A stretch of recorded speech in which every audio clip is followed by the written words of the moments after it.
The following podcast is a W2M Network original production. Visit W2Mnet.com for all of our other great podcasts, plus news, reviews, articles, and opinions from the worlds of wrestling, video games, football, and entertainment.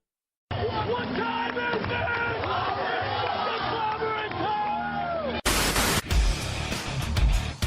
it? Ladies and gentlemen, the Undisputed Era has arrived. You have the 25 days of Christmas. Impact's going to have the 25 days of releases. I send it you to deletion! Yeah! It's hashtag Alpha versus Omega. Let's just say hashtag aroused. No, you're going to step in that ring, and you're going to be looking at me eye to eye, and you're going to realize you ain't got a chance. Thank God we don't have to talk about it anymore, because she got that cancer out of there. Sean stole my answer. I'm just glad we don't have to talk about this anymore. And that's not an insult. That is just a fact of life. Look out! Look out! Jericho's got to hold on! Oh, that chair is still there! The chair is in the ring!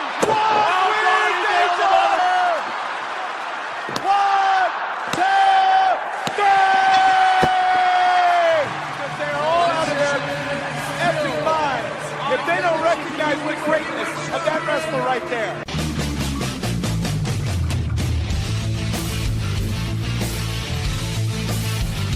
Ladies and gentlemen, wrestling to the max.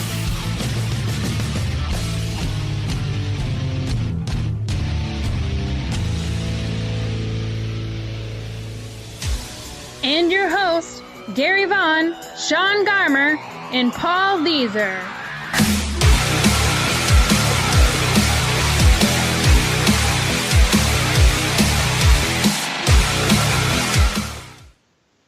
Ladies and gentlemen, welcome to Wrestling to the Max, episode 280, part 2. And we are brought to you by W2Mnet.com, the place where you go find all your great wrestling podcasts and a lot more. Don't forget to go hit that subscribe button over at Wrestling to the Max and the W2M Network. Whatever one you choose, it doesn't matter. All that matters is you get all our great content in one nice place. Hey, and while you're all over there doing all that, make sure you go ahead and rate and review. Give us those 5 stars and give us a little bit of feedback. We enjoy all that, and hey, you're doing us a favor. Make sure you also go do us a big favor when you go and support the guys and gals over at FormulaOneMania.com and LastWordOnProWrestling.com. Both are great sites, have great articles, and lots of great wrestling stuff over there too. So go check them out. They support us. Let's support them.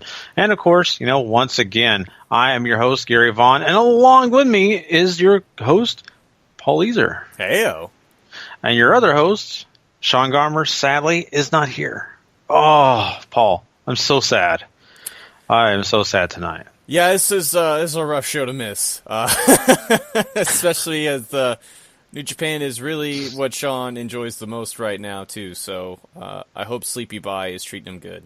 Yeah, and it really hurts me to not do the show with him, and for that reason, like you said, this guy is all about NXT, watching New Japan. He really doesn't have the opportunity with everything else he does on his plate to watch a lot of WB television besides, like I said, NXT. So it really does bum me out that one of the biggest products that he does cover on a week-to-week basis is not the show he's going to be on when it comes to the WrestleMania, and it's by far not something we really chose to do without him. It's not about that. It's the timetable. It's everything else. Paul and I both have prior engagements that we've got on the night after we're actually recording this show. It had been very difficult for Sean to try to figure out how to do it without us, or basically do it by himself. And maybe we've got some great other co-hosts on this network. And Harry Broadhurst, Brandon Bisco, Bing, Liz, anybody else could step up to the plate, and I appreciate all of them.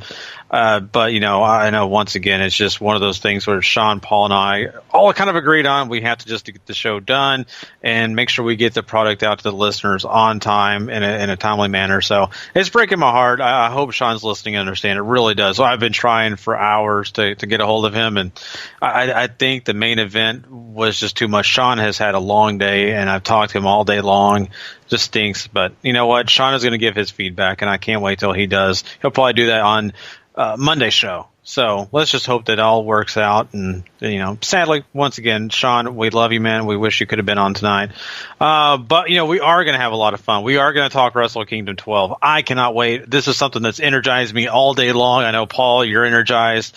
This is something that we're really looking forward to talking about. So we are going to do that tonight. That'll be the first thing on the dock. And also, we're going to be jumping in some quick hits. Lots of interesting stuff going on in WWE right now. They've got lots of people transitioning in, looking at different things going on.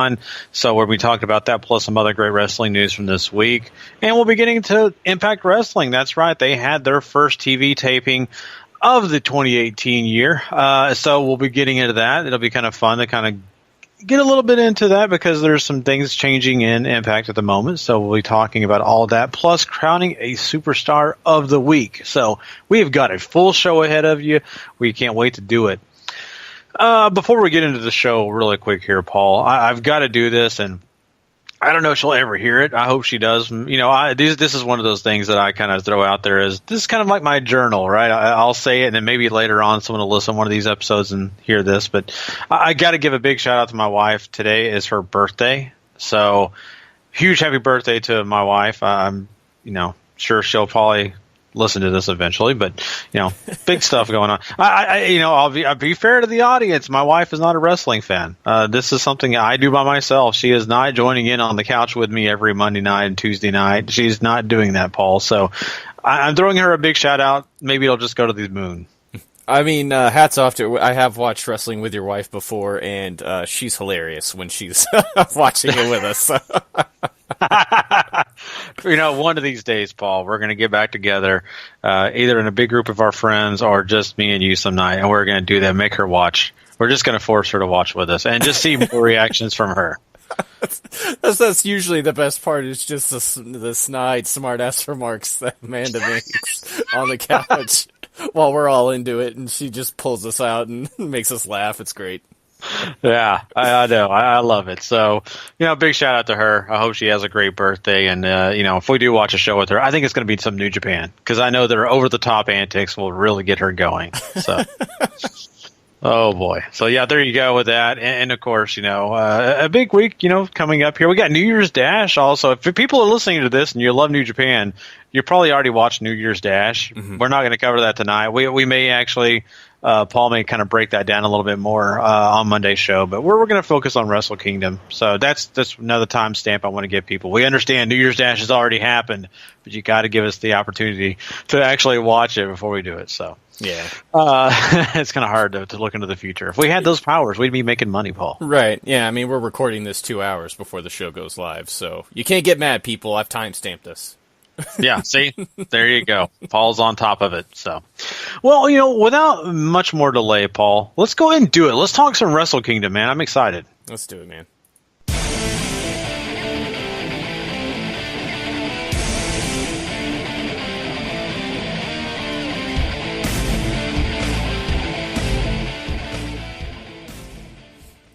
All right. So... naturally, Wrestle Kingdom, of course, is in the Tokyo Dome. Big deal. Lots of hype going into this. I watched this live. I know a lot of other people around the world watched this live, and for me, it was 2 a.m. For others, it was probably much later. I know you didn't get a chance to watch it, but you have it. What were your thoughts going into before you hit the play button? Really, my thoughts were going into this.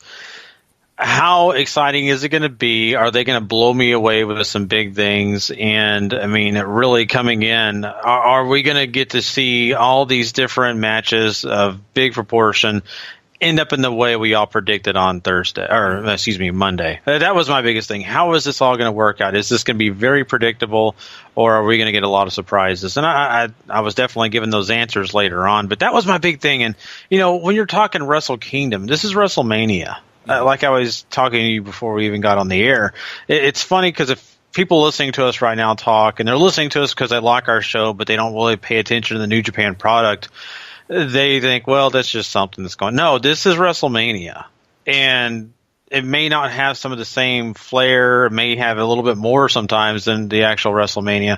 This is a big deal, and so I was excited going into it, to be honest with you, Paul. I couldn't wait to watch a majority of these matches. Yeah, I mean, my biggest thing sitting here waiting for the stream to start earlier today was, is it going to live up to the last two? Because the last two shows have just been, almost perfect. I've given 9.5s to both Wrestle Kingdom 10 and Wrestle Kingdom 11 over the past years. Could this show possibly live up to that standard that New Japan has created with this event that's drawn so many people to it? And especially with two matches that have been hyped for a very long time and given a lot of attention to in your double main event this evening that we're going to talk about much later, could those live up to it? You know, we always ask that every time. Can New Japan find a way to top itself? And we're going to find out. We're going to find out right now. Let's do it. Let's do it, yeah.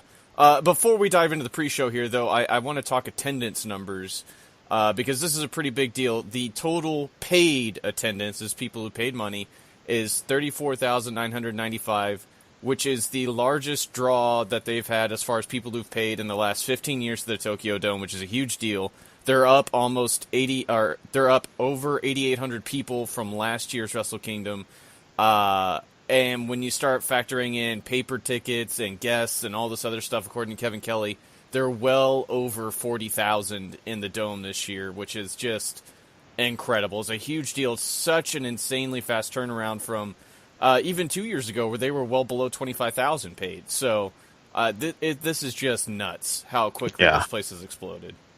No, you're completely right. And, I remember for so many, conversations that we've had in the past that it was, well, this goal is here, but, they don't exactly have the expectations to reach, 20,000 or maybe they can get to 25, but, that's all hoping and wishing, right? And all of a sudden now we're talking about, doesn't matter what it is. It's 40,000 people. That's a lot of people. Absolutely. And especially in Japan where, they, have their idealisms and, wrestling is big, was a portion of that population, but this is about the peak at this point, and it's a big pinnacle. This has gone past what they really expected. I think we were talking about, was it a couple of weeks ago, that 30,000 was really a high expectation, I believe. They were really that was what the mark they wanted, but it wasn't for sure, right? Right. So they had passed 30,000, I think, maybe about a month before the show, and maybe a little after. It might have been like 2 or 3 weeks before the show date. Mm-hmm. Yeah, so I remember that was one of their goals, and they reached it, and they just surpassed it. So I think this is a big deal, Paul. I really, really do. And, the reason it's a big deal, because there were a lot of international people coming in. There was a lot of people flying into Japan. This wasn't just Japanese fans. That's really not what this was about. We had a lot of people imported in to come watch this event, and I think this is the start of something. I really do. Just like I said, we had the same thing with WrestleMania. This is becoming the new thing with Wrestle Kingdom. Hey, I agree. There's anytime the camera panned around later on in the show, it's always a healthy mix of people. It's not just all Japanese people. It's Japanese people. There's a lot of different tones of skin out there.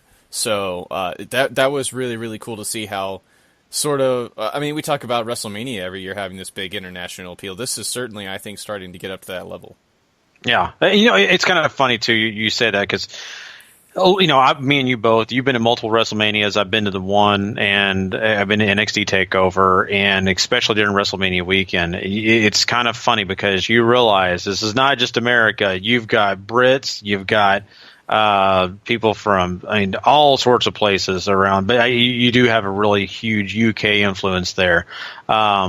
So needless to say, it's kind of fun to kind of see how that all worked out here because it's getting that same exact thing going on there. And I want to see 2 years from now, we may actually get a huge proportion of UK fans, American fans, Canadian fans, and you may start to see the Japanese crowd clapping, but you may actually start to get full chants going too. Wouldn't it be amazing just to kind of see that population of UK fans grow there and just start those songs and all that during these matches?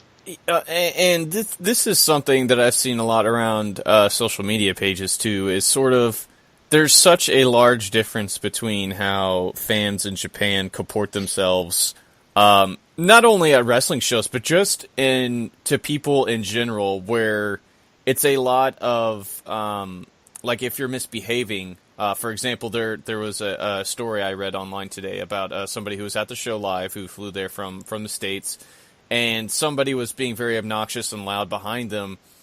And it's not people asking him to be quiet. It's large crowds of people staring at you, hoping that the social pressure will make you stop being an idiot.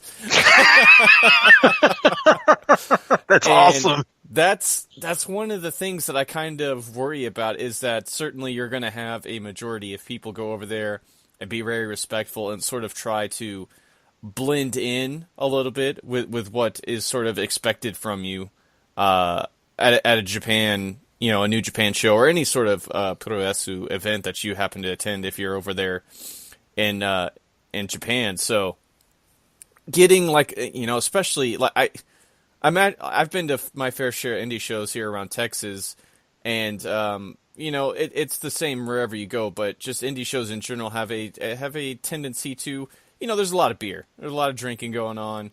What happens if some of these guys start getting over there and just being a whole bunch of idiots and start ruining the experience for everybody? That's not cool. So it's just comporting yourself in a different country is, I don't know, it's one of the things I kind of worry about with these shows sometimes. No, and I understand that point. I really do. And you're going into someone else's backyard, right? And you're bringing your idealisms into their home. It doesn't always work out like, me or you would walk into a Japanese home, and especially me, I would probably not the first thought, take off my shoes. Well, I'd probably walk in, they're staring at me like, what are you doing? And, it's just, you're supposed to take off your shoes. And I think the same thing here. You're not supposed to act like an idiot in a New Japan show. You're just not supposed to. Okay. And, I get that, and I want to respect it, but it wouldn't shock me if that didn't start to happen, where you do get a lot of those crazier fans coming and showing up and starting to make a little bit more noise than they're supposed to. So, different place. You just got to respect where you're at. Yeah, it's a vastly, vastly different culture, but I think we've waxed poetical enough. Let's jump into the show. New Japan Rambo opens up the pre-show here. If this is your first Wrestle Kingdom, or you haven't listened to us before, or anybody talk about this, it's a fun little thing they do on the pre-show. It gets a lot of the people who aren't on the main card onto the show. They usually use it to bring in a lot of legends and such like that. They didn't really do that, however. You have, I think, some of the international relationships highlighted here, because you have a lot of the people you would expect from New Japan. Taka Michinoku, Satoshi Kojima, Hiroshi Tenzan. Some of the young lions, you have Katsuya Kitamura and Leo Tonga in this. Liger, Tiger Mask, a lot of the Suzuki Gun guys, which they tell a nice little story there as well. You have Cheeseburger and Delirious from Ring of Honor, and Cheeseburger is so over. It's incredible to me how he gets to stop every year at this show. And last but not least is the returning from cancer former UWF legend Masahito Kakihara, who has recently overcome cancer and sort of had a very public battle with that. There's some crowdfunding involved there to help this guy sort of pay for bills and whatnot. He ends up your winner. He pins Cheeseburger at the end to get the victory here. Post-match, he cuts a very, very passionate promo about helping out Takayama, who, of course, is paralyzed from the neck down and does not look to be improving as far as health and all of that goes. So, which is terrible. The dude is an absolute legend and a terrific wrestler and means so much to that scene over there. This was a very nice feel-good moment that I feel like the English commentary team did a pretty good job of explaining to you why it was, as well as just sort of preparing you for the show. It's light action, it's fun, all that great stuff. So what were your thoughts here, Gary? Yeah, I totally agree with you, and you're right. That commentary team, Kevin Kelly and Don Callis, both did an excellent job. They really, really did. I enjoyed, some of the witty humor Don Callis brings to this. He's not a fan of Tiger Hattori. No, he is not. And a few other people on this show, if I can say. But anyway, I think that, they did a great job because, there are a lot of guys in this match that I kind of know, but I don't know. So it was kind of fun to have them, kind of gives you a little education and all that. And, especially with everything that was going on. So I like the fact that also this isn't a mirror of an American Royal Rumble, right? There's not 13, 15 guys in the ring at the same time trying to toss each other over the top rope. This is totally different. This is really entertaining for the fact that you get so many different storylines mixed in and so many different things taking place. I love the Suzuki gun and trying to take Liger and basically take him out, and then you have Tiger Mask coming down and the whole taking the mask off stuff. That was kind of entertaining. Very, very cool. I love the history too, by the way, that they kind of gave you a little information on that. I just love many things like that. I mean, it was just kind of fun to watch throughout the entire thing. Cheeseburger, right. Very, very fun to see him. Great pop. And I kind of love the fact that he was one of the last guy besides Kakira. I can say his name. Kakihara. Kakihara, thank you. Kakihara. Him and Kakihara, yeah, it was like kind of that feel-good moment like you said. And Cheeseburger still did his thing. He stood tall. And he took the pin. And hey, if there's no better person to take the pin from Kakihara, really great story. So overall, there's a lot of great things. They spent a lot of time with the Tonga. The stuff. I think that was kind of cool, giving a little history on that too. So, overall, I think it was very entertaining. I don't think it was blow away great, but it was very, very entertaining. I think that's all it's supposed to be. Absolutely, yeah. It's just a fun little bit, get you primed and ready for the show. Sort of sets a tone as well too. I think in sort of the underdog comeback story, and that's very much a lot of this show as we go forward, but. We finally open the show. We have, I think, an idol or something like that. I'm not exactly sure of her identity, but she welcomes us to the show and gets us started, and I believe is doing commentary the entire night over there on the Japanese broadcast. And we open with the IWGP Junior Heavyweight Tag Team titles on the line as Roppongi 3K, Sho, and Yo with Rocky Romero defend against the Young Bucks, Matt and Nick Jackson, who are... in their usual talkative selves about how great and how much money they are and all that wonderful stuff, and go out here and put on one heck of a performance, if you ask me. There's a lot of callbacks to the Roppongi feud with the Roppongi Vice feud with the Young Bucks last year that we go through this. Like, for example, Yo ends up hurting his back doing a dive to the outside. Eventually, Matt also takes a pretty serious bump to the outside that ends up hurting his back, and that's a lot of the focus going forward. However, it is not Roppongi 3K's night, Gary, as the Young Bucks hit the big Meltzer driver. Nick locks in the sharpshooter on Yo to put him away and make him tap out.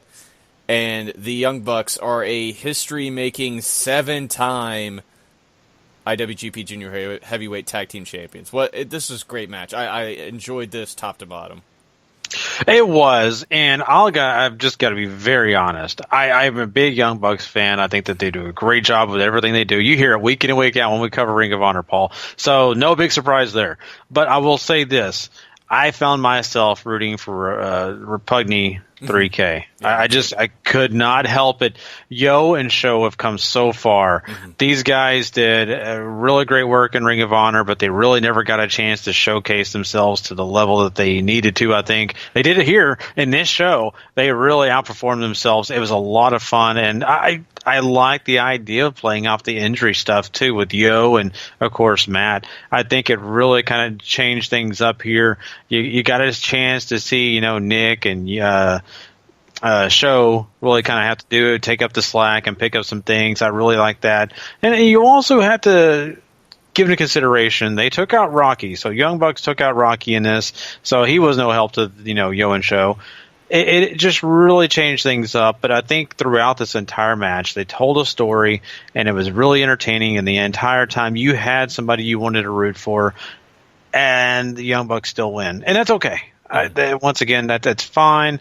But I'm so happy now. I have so much more appreciation for Roppongi 3K. I just really, really do. So, congrats to the Young Bucks, though. That's cool. 7 times. It's really great. And I don't know why Kevin Kelly has to bring up Michael Jordan with a 6. I mean, does it have to do with anything with this? I think it's just sort of trying to put into perspective how big a feat it is winning a title that many times, So I get it. I mean, I guess once again, this is where Sean would come in handy with you. You guys could really explain, some things to me. Like I think the junior heavyweight or junior tag titles are cool, but I mean, I didn't think that they were that big of a deal. I mean, they're. I don't know if they've ever been a huge deal, but they did used to mean something, and since the sort of the tag scene has sort of shrinked a little as far as junior goes, and for the heavyweights too, since a lot of the focus is on singles accomplishments in not only Japan but just in wrestling, I think in general now. I think tag titles sort of fall by the wayside, but the Young Bucks really, I think since their introduction to New Japan, have sort of made the titles a very nice fixture on shows, and something that I think a lot of people always look forward to nowadays, just because not only are their names attached to it, but of all the great matches they had with them. Like I said, they were the centerpiece of the feud with Roppongi last year. There was that long dance between them and Red Dragon. Just so many great matches over the last 5 years with these guys. It's been wonderful. Exactly. You're totally right. And, it's just, once again, I really maybe didn't understand the level that they were really pushing this. But, hey, that's great that you should push those titles to the moon. You really Absolutely. Should. You should make sure every title matters. So, and props to Kevin Kelly. I just kind of thought that was kind of funny. And really, you mentioned this. They did definitely get those callbacks, and I loved that. Sho and Yo were kind of reenacting some of what Roppongi Vice used to do against the Young Bucks. That was really, really fun, and once again, very historical. So, cool stuff. Great show, match to start the show. I agree. Lots of storytelling involved here. So, assuming because this entire thing had to happen because basically Roppongi 3K has beaten everybody but the Young Bucks in the division, so they had to lose them to somebody, and this made a lot of sense, and now you can move forward, and if you ever feel like you need to go crazy with the dives or something like that, or have a much faster match, you can do so, because it'll be very different from this one, which is much slower, much more purposeful, I feel like, in a lot of its execution, so. Yeah. That moves us along to the Never Openweight 6-man title gauntlet match, with the champions, the Bullet Club OGs, Bad Luck Fale, Tongaloa, and Tama Tonga, defending against a whole series of teams. However, them being the champions, they will come out last. And we open with Suzuki-gun taking on War Machine and Michael Elgin, who basically fall prey to a lot of what Suzuki-gun is known for, and that's the numbers game, as basically the entire faction comes out to help them put the beat down on the three larger opponents, and Zack Sabre Jr. eventually makes Ray Rowe pass out in a triangle choke. Admittedly, I thought this made a lot of sense. I thought this was a nice short little 6 minutes, and I think Zack Sabre getting to tap out Ray Rowe, kind of a big deal. Or make him pass out, excuse me. Yeah, it is a big deal. And, it's showcasing, Sabre Jr. is willing to do anything.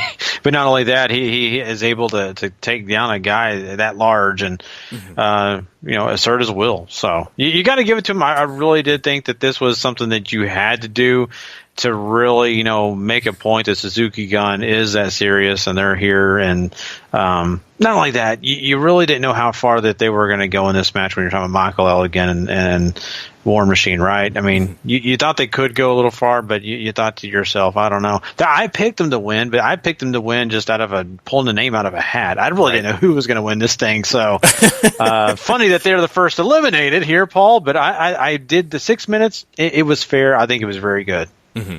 I did the same thing. I just picked a random team, and I just so happened to be right, which if you've listened to our preview show, I guess kind of spoils this, but we're going to keep plugging away here.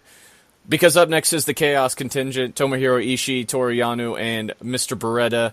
Come on down, very quickly start getting into a brawl with the entire Suzuki-gun who's out there.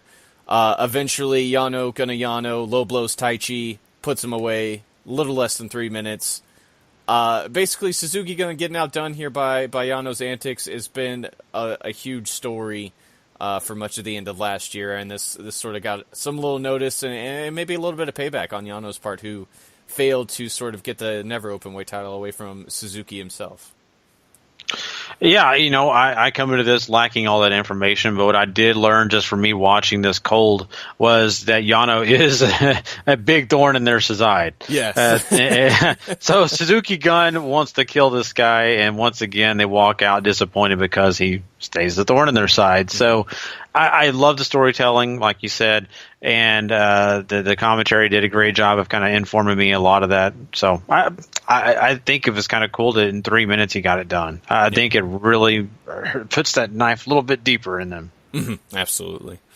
And then next up we have the babyface contingent that is Taguchi Japan, as Juice Robinson, Togi Makabe, and Ryusuke Taguchi come down. And at least on the English feed, they originally started with the music that overdubs Makabe's, which is, of course, the cover of Immigrant Song by Led Zeppelin that he uses to come down. And it sort of cuts out before they're even a quarter way down the ramp, and you actually get to hear the song, which is wonderful. And I'm if it was a happy accident, then thank God for happy accidents, because I love that song so much. Yeah. Taguchi, however, while he's calling the plays, decides to get more involved than maybe he should have, because that ends up costing him. And they end up getting eliminated by Yano after Taguchi sort of surprises him with a roll-up at maybe about 6 minutes later. Yeah, and this was all fair. I think they, had a really good back and forth here, and for Yano to continue on and do what he had to do. Once again, they kind of get some storytelling going here, and I think the action was pretty well versed between both teams. I didn't really have any problems with this. I kind of thought it was good. Mm-hmm. Yeah, I should mention that throughout this too, Trent is taking some ridiculous bumps, as he always does. It was getting scary. It really was. But I mean, my God, the guy, he's a trooper. Mm-hmm. Yeah, and here come the big bad champs of Guerrillas of Destiny and Bad Luck Fale, and the bump train does not stop for Trent. Apron, Death Valley Driver. I think he takes a pretty sick dive to the outside too. Eats Guerrilla Warfare. However, all of the attention and everything like that finally allows him to come back and hit the gun stun, counter out of, or his gun stun gets countered. He hits the Dude Buster on, I believe it is Tama Tonga to get the victory here. Ishii getting to look great in this part of the match as well too, getting the big suplex on Bad Luck Fale, which was really, really cool. And Chaos are your new, never open weight 6-man tag team champs. I kind of like this pairing, honestly. So I kind of hope they keep it for more than a defense. No, I do too. And, once again, all of these guys in Chaos really outdid themselves. Mm-hmm. They really showcased, really honestly, they were there to survive. It was because of everything that Trent put his body through to make sure that they can keep going. He kind of sacrificed himself a lot in this match. Yano outdid himself a lot in this match. And there's different people, but I got to give him credit. And I love at the end here, they really do focus on Beretta. They I think it's because of the fact that I think this is his first major title. I think they said with New Japan, right? Or New am I wrong? Japan, yes. This is his first heavyweight title. He's been junior tag champ before. That's right. I thought so. I thought because Rugby Vice, of course, duh. But anyway, I think this is great, and it was kind of cool to see Beretta to reach that next goal. So I have no problems with the choice here. I think it's kind of cool to see Chaos. And I'm right there with you. These guys really are just super entertaining, and I want to see what they do next. Yeah, you have Beretta and his wackiness, and of course Yano, and Ishii's just the straight guy who's here to kick some ass. So yeah, I would say Ishii. I didn't even mention Ishii a lot in that, but you're exactly right. He's the enforcer. He's going to break your neck while the rest of them do all the crazy antics. Absolutely. And this brings us to our one and only non-title match. Cody with Brandy and this ridiculous hood on that he has to sort of reveal his new blonde look to the Japanese audience, taking on Kota Ibushi. And my God, this was incredible. You have a lot of Cody's usual antics, the stalling, Brandy getting involved a lot, sort of putting one over on Kota early on before they just start going through a lot of big moves. Kota Ibushi taking a crossroads off of the apron might have been the scariest spot I've seen in for a long time, even though there's been a lot of scary stuff, but Kota very much could have died. Oh, yeah. And all of that work that Cody does throughout the match is just not enough. Eventually Ibushi overcomes the big knee strike, and then the Phoenix Splash puts Cody down. This is an absolutely incredible match, the best thing on the card so far, and we'll sort of stay at that point for a long time throughout this show. But this was incredible. It's absolutely worth your time. If you've sold Cody out somewhere along the way, and you haven't figured out that he's just sort of saving these performances for when they matter most, this is a great example of that. Because we've seen him have great matches. Okada and Lethal at Supercard of Honor last year come to mind. But, boy, this was great. This is absolutely great. Oh, yeah. And you know what? When you say Kota Ibushi, automatically I think, oh, boy, this is going to be fun. And this guy is super impressive. But you had Cody in, like you said, and Cody to give his best performance on a huge show. It all mixes up very, very well. And I think these, two men, I mean, they just told a story that was kind of interesting to me because you have Kota Ibushi, a kind of a wacky guy, kind of a strange. Let's be honest, he's kind of strange, but he's super talented. But for everything he was doing here, he was kind of playing that baby face role in a big way here. Mm-hmm. Especially when you saw Brandy get, they fell on Brandy and all that, and he thought he hurt her, and he kind of comes over there, and you got just Cody coming over there and just knocking his lights out. Boy, and I love that. It looked great. I'm going to be honest, that looked very, very well done. Mm-hmm. But you're right. I mean, the crossroads over there on this side, oh boy, that scared me. There's a lot of different things in this match that were very intense, and I got to give them credit.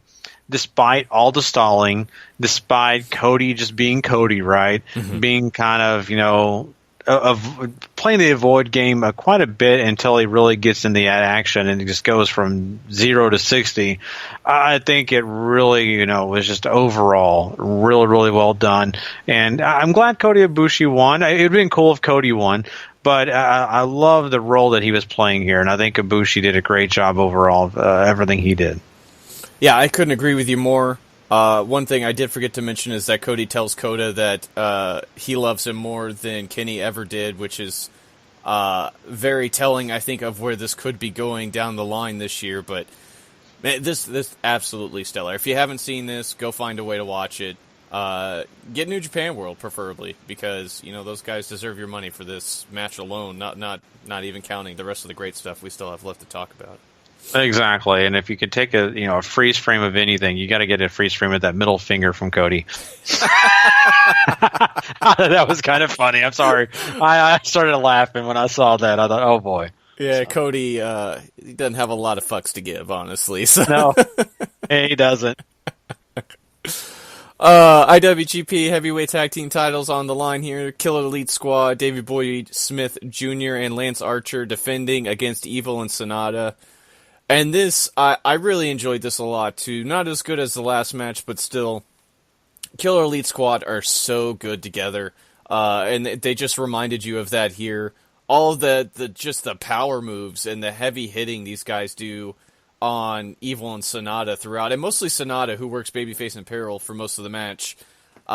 Just expertly done. Not only by Killer Elite Squad, but Sonata, I think, doing a lot of great work in making you buy into the sympathy role and all that.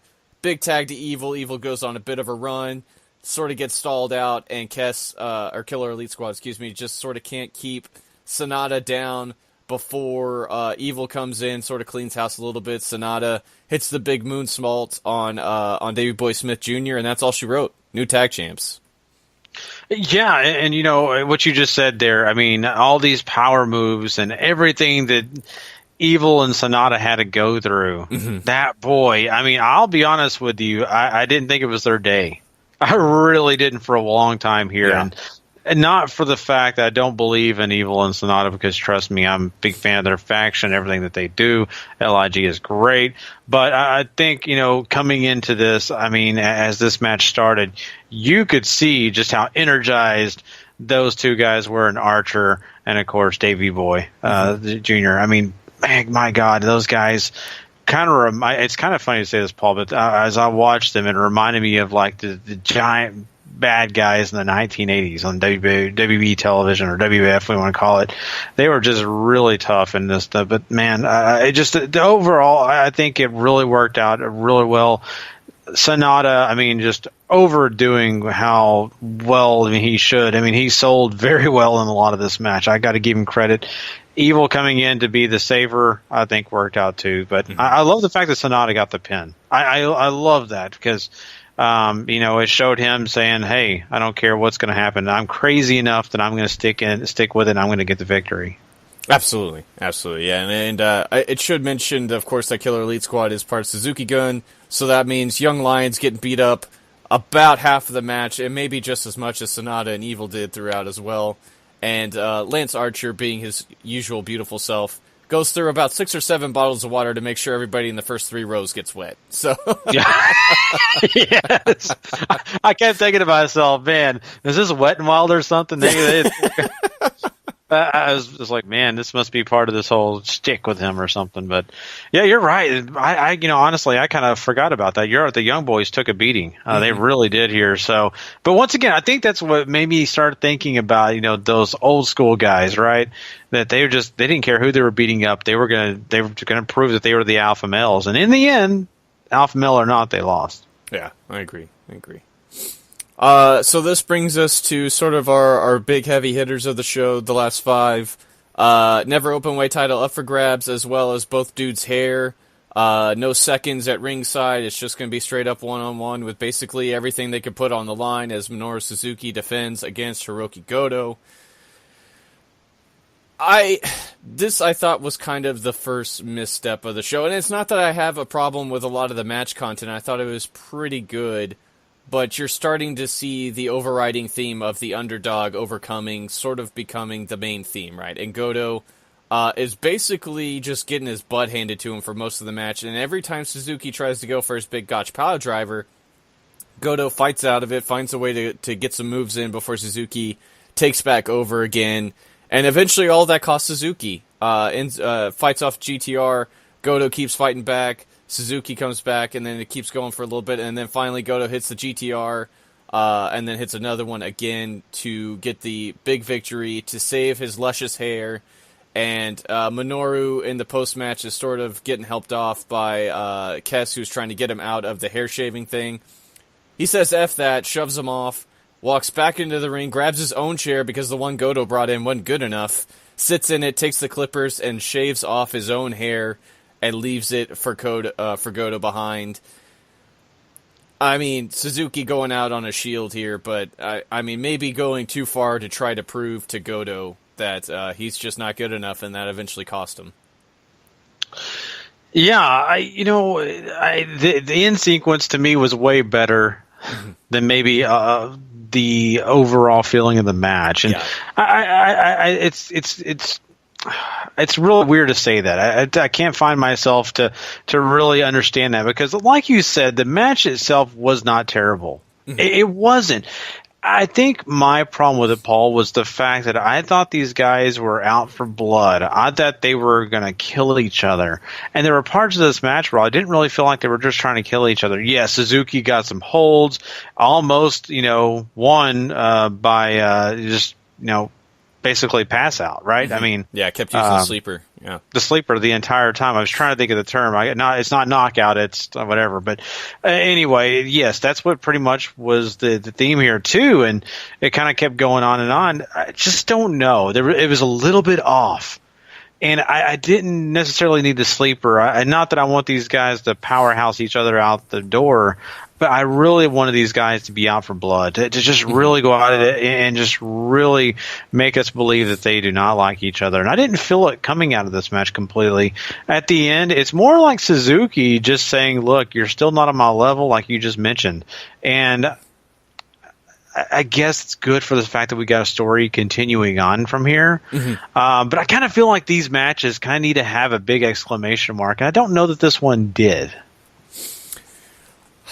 And this is sort of the struggle I think the division finds itself in with these two sort of at the head, is that people have gotten so used to this being the guys going out there and just hitting the living daylights out of each other. And that's not necessarily the story these two are trying to tell. Suzuki, very much a measured man who likes to torture you with holds before he finally kills you with a pile driver.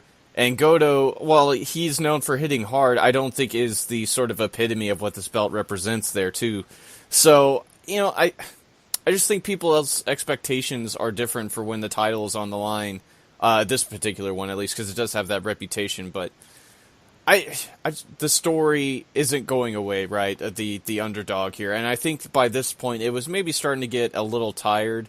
I will say, however, this match is very different from everything else on the card.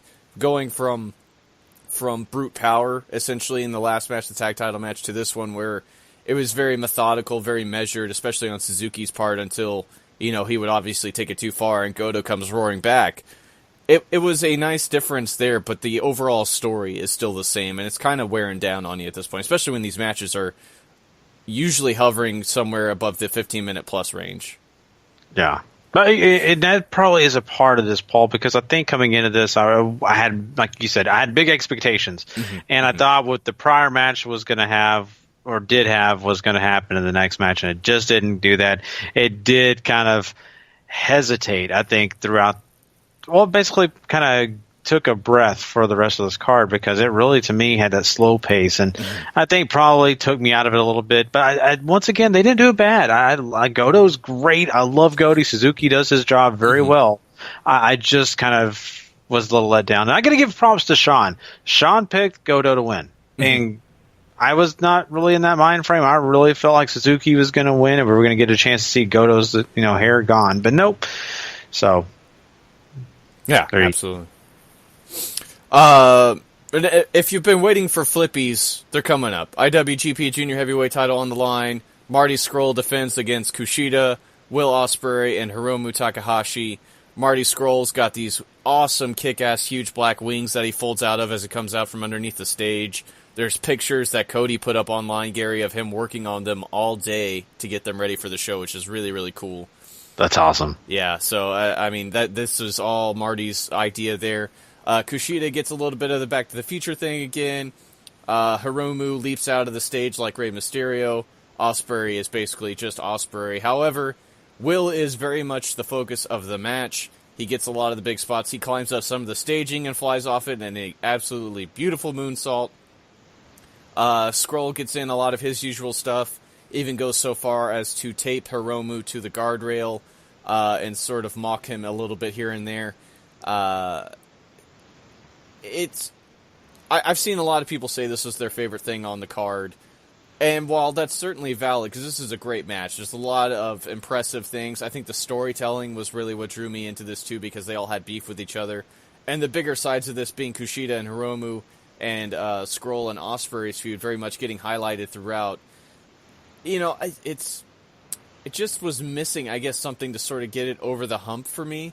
But you can't really argue with the finish here. Ospreay ends up hitting a Spanish Fly in the Oscutter on Marty to get the big win. Kind of upset that they didn't give this to Hiromu, who it really felt like should have won here. And this won't be the last time I think we talk about that with somebody involved in LIJ. But, man, Ospreay, you can't really go wrong with this guy. He was great in this. I think a lot of the potential behind it kind of was matched. I think that they really gave you a lot of everything you wanted, and flippies and action and speed and all those great things happen. So you gotta love that. You're happy with all that, and I see your points. I really do. And I don't have that attachment to Hiromu that you and Sean do. You guys watch the product way more than I do, so I get that. Coming in cold, once again, something I kind of don't have the advantage on. But I think still you could tell by reactions with the crowd, people, they love that guy. So he did an excellent job. And I think Scurll in this match really impressed me. He, of course, impresses me a lot. I see this guy a lot, but I think he really did a great job playing that dastardly heel once again with the tape and all that stuff. I mean, and using the umbrella in a flippy match, right? And in a match where everybody's going 90-0, he still finds time to do all these little heel things that he likes to do. And I love the fact, the spot where they're over there and he tries to break both the fingers. I'm trying to think of who he was with. But anyway, I love that spot. So, and there's lots of different things in this match I could sit here and go on and on and on about. But I will say this: you're completely right. Ospreay was the main attraction here. They were really putting him to be the center point of everything that was going on, and I love the fact that he was the one pinning Marty Scurll to get the victory, because that just matches everything that they've been doing, all the storytelling those guys have been doing back and forth. But I I was perfectly fine with this match. I thought I did everything it needed to do. I was very happy walking away.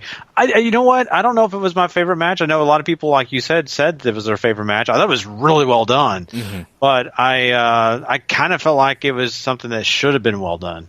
Yeah. I mean, certainly the multi-man formula isn't something that's always done in New Japan as far as singles efforts goes, and especially when it comes to this title.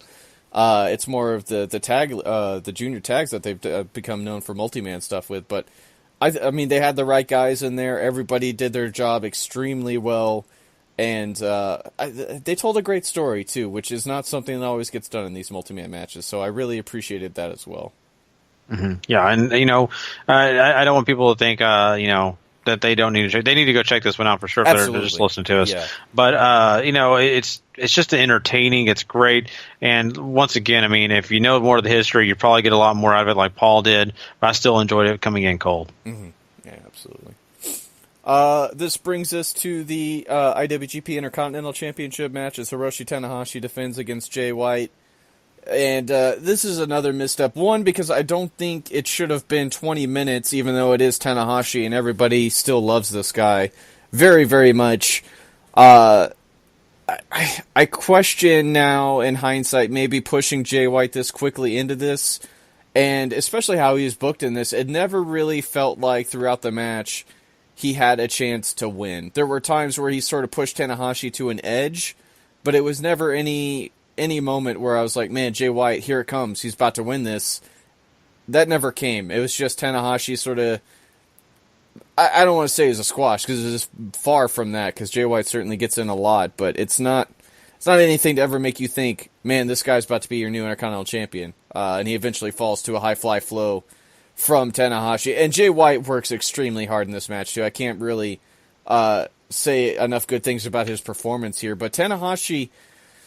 he looked a little slower. It looked like the injuries and all that maybe starting to catch up with him, and with him still being the champ, it doesn't look like he's going to get a lot of time off to really maybe heal up some more or maybe just take a breath because he's going to be right back into it. It really is one of those things that I kind of felt like, wow, New Japan, you're doing WWE? Why?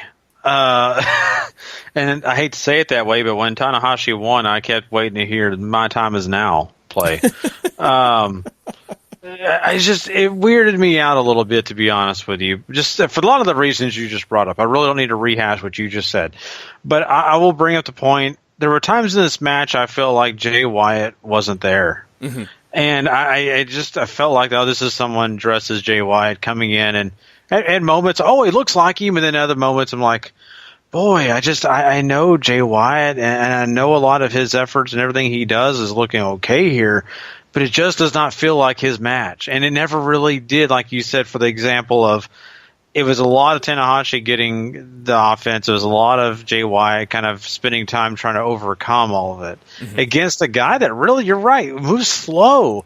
And he's coming off a major knee injury. Mm-hmm. And yet this happens. And I'm not trying to just complain because I love Jay White. And I'd love the guy to death. And I was really hoping for him to get this opportunity and get this big victory.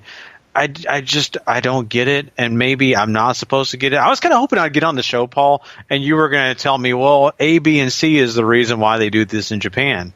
And I'm not getting that information. All I'm knowing is, well, the guy that usually gets over got over. Mm-hmm. That's about what happened here. And I mean, if you read our preview on W2Mnet.com about the show, too, I think all of us unanimously sort of picked Jay White to win here, and that was not even close to being true. And I've read a lot of things thinking that maybe they pushed Jay White a little fast, which could be, but even though this guy, I think, has a lot of crowd support and a lot of just support in general from wrestling fans and pundits on the internet and across the world, that he's definitely going to be something big. But maybe, he's in a new gimmick. I've not seen him play heel yet, and he's having to play somebody who, honest to God, this character could have a lot of depth to him, and he's only been playing it for 2.5 months. So there is that, too, of still trying to find your way in uncharted waters. Yeah, and I understand the idea of pushing the guy too early, and maybe they're nervous about that. But, I mean, I just look at this guy and see how talented he is, and his excursion was a lot of great things and a lot of great moments with him in his excursion with Ring of Honor. I just don't understand why you couldn't just let it happen. But I'm not the booker, and I'm not the ones in Japan having to kind of foot the bill for making sure that this guy is ready. So I have to respect them on their wish. I wanted JY to get this big moment. Yeah, I did too.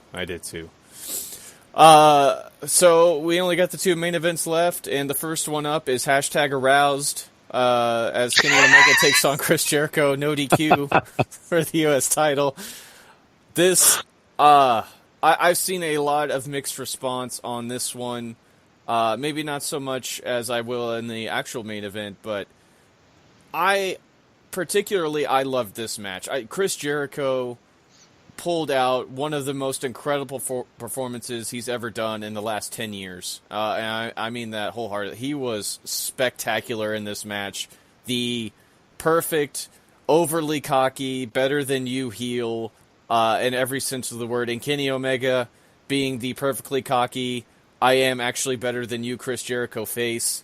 And these guys went out there and did everything under the sun I think they could within the confines of the style that they wanted to, right? Chairs, lots of tables, face shots. Kenny Omega gets busted open. And as you heard in our intro, Kenny Omega ends up winning this One-Winged Angel on the chair to put Jericho down for good. And, I mean, God, more V-triggers than you can shake a stick at in this. Jericho clearly been watching his New Japan because they did the same spot that Okada got at Dominion last year, where he was too close to the ropes after he hit the first One-Winged Angel, and Jericho just wraps his hand around the rope. It was a really nice callback there, and makes you feel like Jericho is paying attention. And but this was wonderful. Yeah, and I'm right there with you. You know what's kind of funny? This is probably the match that I wanted to see the most. And it's, honestly, I'm very biased. I'm a huge Chris Jericho fan, probably my number one guy, over even Steve Austin and people like that. And coming in, so I really get that. And I watch this match, and I try to be unbiased as much as possible, just to go through it and to see how really well I liked it. And I'm going to be honest, I can understand where some people are disappointed. And it's for the fact that they expected something much more of a little hardcore stuff, but a lot more in the ring. I think they wanted just to see these two guys go at it, it's like a regular singles competition. And a lot of the extra antics, a lot of the time spent outside the ring, it just takes a whole different feel to the match that I think people wanted. I get that point, and I think I'm saying it right now. I may be wrong. I think you're still going to get it down the line. I think you'll probably or may have another opportunity, to get the match you're going to want to get when it's just these two guys that are going inside the ring. The point of this story is these guys were out for blood, and that's exactly what they did here. They were out to kill each other. They were out to prove that they were the best, and I loved every bit of it for the fact that their energy never stopped. Yes. Sure, they killed each other and they took time laying out, which they should, but I just think the energy never – I never felt like they ever took the foot off the pedal. I love the Walls of Jericho moments there, and it's kind of funny because we see him all the time in WWE, but the Walls of Jericho where he I can't explain what they call it. Where he about the line tamer, where he buries your knee into his head. Yes, that thing. Yes. I couldn't remember I thought there was a certain name for it. I couldn't think of what it was, but yes, I love it because they said that's a real old callback, and I love that. Man, that was so intense, and that was just showing you how much this mattered to both of these guys. So. And the second thing about this is the fact that they were so intense, you really never knew who was going to win. I honestly, Paul, till they actually pinned one of these guys, I honestly thought this could go for another hour. I really felt like it because these guys cared that much. But in the end, that final moment where we have that pin by Kenny Omega onto the chair, that was a great exclamation point to this match. A big deal. I loved it. I loved it from start to finish. I even loved the intros. The entrances was so much fun with the jacket for Jericho and the whole garb by, Kenny Omega. just it was worth every bit of time you spent on this, I think. Yeah, I left that out too. Jericho has a Fozzy song for his entrance. He's got the light up jacket. He's got the scarf. He's basically every entity of Chris Jericho you could possibly want, and Omega is dressed up like a futuristic Anubis with a big like energy gun. It looked pretty cool. So hats off to all those guys there as well. And I might get a lot of flack for this, but I honest to God, I think this was the best match on the show. I really do. This was phenomenal. Well, once again, I'll take the same flack, but I'll stand beside you on this. I'll take it, though, and I'll understand people will hate me for it, but I do have a little bit of bias involved, so maybe that's why I'm going to do it. But I still, once again, I really love the energy in the match, and I think the entire crowd appreciated everything that took place. It was different. It was so much different than what you usually get, and that's what made it special to me. I thought that was great, too. And just, I think the Jericho I mean, we know what Kenny Omega is capable of, and he definitely gave you every bit that he had, but just seeing this version of Chris Jericho again was stellar. This is the guy, that's your favorite wrestler, Gary. This is the guy who I would say is definitely in my top 5 all time. This is the best form of Chris Jericho, and that, I think, was... I will always be grateful for that moment again. You know, this is awesome. You're totally right. And really quickly here, you know, I listen to a lot of Jericho. I listen to a lot of his thought processes, and he's always wanted to bring something new to the table. He never wants to rehash anything. Mm-hmm. He doesn't. He's sick of it himself. Like, fans may be sick of it. He's even more sick of it than you are. And that's exactly what he's done here, why he changes so much. And I think a lot of his influence, along with Kenny Omega, they worked so well together. I can only hope and pray they decide they can do this again. They need to do this again. I would love it. If you listen to Jericho promos, though, in the lead up to this, it doesn't seem very plausible just because of his schedule and all that. So fingers crossed that they do, because I think it'd be awesome. But I won't hold my breath for it, and I'll just be grateful for this wonderful 35 minutes that we get here. So that brings us to the main event. IWGP Heavyweight title on the line.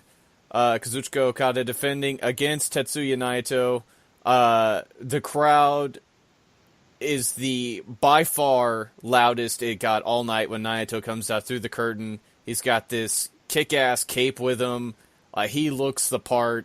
Okada has a whole new look. He's got fresh dye. He's got these long pants now.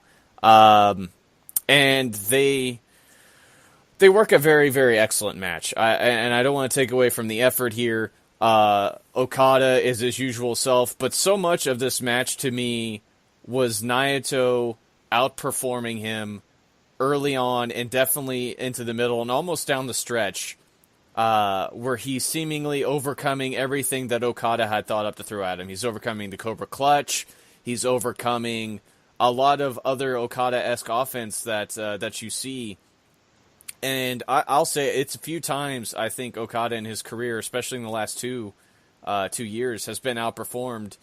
I think Naito absolutely did it tonight, and it just still was not enough to overcome this incredible wrestling god that is Okada, who ends up kicking out of a Destino, kicking out of another Destino, ends up countering into a Rainmaker eventually, and Naito would return the favor by countering a Rainmaker into a Destino 2, which was awesome.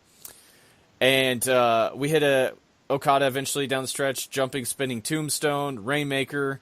All she wrote, Okada is still your champ. This is his 9th successful defense, which is insane.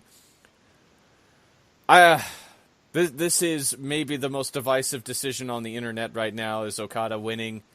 And don't get me wrong, I love Okada as much as the next guy. The dude is a fantastic wrestler. He's in the midst of one of the greatest title runs of all time. I think this had to be Naito's moment. The second that he loses, the energy kind of dissipates from the crowd. You could sort of feel it in the building. And, you know, everybody, I think, walked into there expecting Naito to win, and that was not the way they went. And to me, it almost feels like a little bit of a disservice because, I mean, Okada is great and phenomenal and all these other things, but he doesn't have a rival, I feel like, that will that sort of is on that same level or even close, and we got Omega last year and they certainly built that up like he was, but he hasn't really beaten him yet, I think, when it matters most, despite that G1 victory still being very strong for Omega. It didn't really feel like it. I don't know if I can explain myself very well, and I felt like Naito was going to get that moment here to, that's his rival. That's the guy he's on par with, and that, it wasn't the case, Gary. Did Naito sleep with Gato's daughter? I'm just curious. Like, did that happen? Like, he's like, oh, I hate you so much, I'll kill you, but you're one of my biggest stars, so I'll just make you pay for it in booking. It makes me really question. And here's the thing. I agree with you, and I was so pumped. I can't tell you, Paul, just to see Naito and everything he was doing. I'm a huge Naito fan. Okada, excellent, great wrestler. Let's all bow down to his and just amazing ability. Still, Naito's my guy. I love Naito, and for him to be doing everything he was doing in this match to start it out made me so happy. I was smiling. I just came off the high of such an intense match with Omega versus Alpha. And then now here I am. I'm getting what I wanted. And they take it all away from me. And I think that's the way the crowd felt. I really do. Because I think the crowd, they wanted Okada to do well, but they also wanted Naito to take that title. And they wanted to see what he was going to do next. They love to hate Naito. They love to get behind him. It's so interesting. And as much as Okada has done for New Japan, and he's done a lot, trust me, this guy has been the biggest deal in wrestling for a reason. I think there are some times when they need to, pull back a little bit and say, okay, let's restart this thing over again. Let's make us care more about Okada on the chase again. Let's not, make this oh, well, here we go again. And it makes me fearful that that's what they're doing. Maybe not in their eyes, but in my eyes a little bit. They're starting to get on that realm because of, like you mentioned, I'm so glad you said that. It really felt like the crowd kind of went, ah. And that's not my favorite thing when you end a show, especially a show of the magnitude of Wrestle Kingdom. So I don't think it definitely killed the show, but I think it definitely killed my mood about the match. And maybe that's why it wasn't my favorite. I loved it, though. Still a good match. Still high quality. One that I'm going to tell everybody to watch. Oh, yeah. But still, bummed me out, I think, the end. It's just, they pulled the rug out from underneath me, Paul. I think the decision definitely plays into enjoyment, especially if you are a big fan of Naito. Especially like Gary, where this is his boy going out there and losing like this. But they put him over big time in the post match promos here with Okada and Gedo, where Okada assures both himself and Naito that they will meet again in the main event of Wrestle Kingdom, which is true, I would gather. This felt like a rare moment where you have to capitalize on creating another megastar, put him right up there with Okada, and that. It's not so. That is not the way they're going here. And, it feels like a mistake. It really does. But, New Japan, they're kings of sort of doing stuff like this and stretching it out and making you sort of maybe rethink that opinion. But until I'm proven wrong, Naito should be your IWGP Heavyweight Champion right now. But it's hard to take away from somebody like Okada, who has proven to be the commodity in New Japan. So the only way I can overcome this, Paul, is if they let Okada hold that title all the way to next year's Wrestle Kingdom, and then Naito beats him for it. You might be joking, but that's feasible. It's absolutely feasible for this guy who has put on a string of just insanely terrific, not only just matches, but especially title matches. Like, this guy's run has been just phenomenal. It's no hyperbole. Wow, it's no hyperbole to say that he's having just like the best title run ever of all time. It feels like so. With all that sort of put to bed now. A very tired me at the end of the evening or morning here, as it was 7:15 when the show ended Central Time. Oh boy! What number are you putting on this, Gary? This show, I think, ended up living up to what it needed to be. Mm-hmm. I really think that it, was super entertaining. Lots of great matches. We only had one match on this that we were really shaking our heads at and really kind of scratching it. It's just a super great Wrestle Kingdom. I wouldn't say maybe it outdid the ones in the past. I think it was right up there with them, by Paul. And you said 9.5 was probably.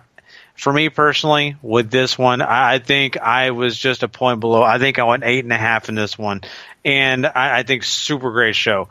But I'll be honest with you, the theme that you were pointing out was a lot of my kind of like, oh, why do they do this again? The whole underdog theme, and I kind of wish they would have switched it up a little bit here and there and continue to give you those great matches. This was not a bad show at all. Really loved it. But I think there were a few things that emotionally kind of drew me back a little bit, if I can say it that way. So I not rehashing anything. I just kind of, that's how I feel.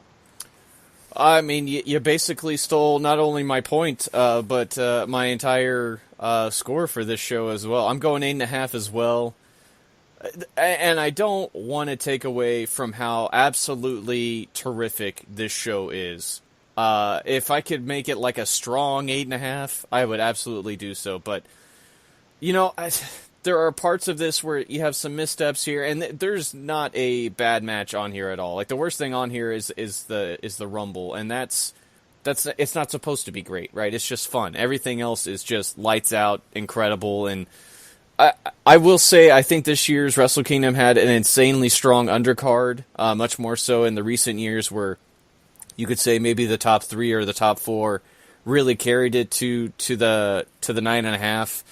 To me, I think the undercard sort of set the stage for everything to get you to the door, and then the main event sort of either pushed you really far or not so far, depending on not only your feelings about the decisions, but maybe your opinions on the match, because I feel like all of them are kind of divisive, especially in the top 3 or 4, maybe. So I don't know. I'll remember this for them missing an opportunity. But that's pro wrestling, right? That's you always sort of remember the stuff that you miss and not the stuff that hits really hard. So, I absolutely go watch this show. It's still awesome. It's not the heavenly realm that the last 2 have been, if you ask me. Yeah, I agree, and everything you said is very, very true. And I walk away thinking it's more about emotions, it's more about feelings coming out of this that really deter you from giving it a high score. And I think that's the big notation here for people. So if you're listening to us talk about it, so you get an idea if you want to watch it, or maybe you kind of halfway watched it and you need to finish it, take our advice. Go watch it. Every bit of this is worth your time. I just kind of equate this, Paul, as like me going. I remember back in the day, I used to go to this certain ice cream place, and I'd go, and one time I went, and this girl, I guess, thought I was cute or something like that, which is odd. But I remember getting like But anyway, I remember everyone around me except, didn't get what they exactly want, but I got tons of chocolate and toppings on my ice cream. And I thought, this is amazing, the best ice cream ever. Then the next time I went, some dude made it, and it was not as good. And that's the way I felt like it was still a great ice cream. I still loved it, but it wasn't as good as the last time. So Wrestle Kingdom, hopefully next year, they don't do all this emotional baggage to us, and we really get to jump into it and give it a 9.5 again, because it was really fun to watch.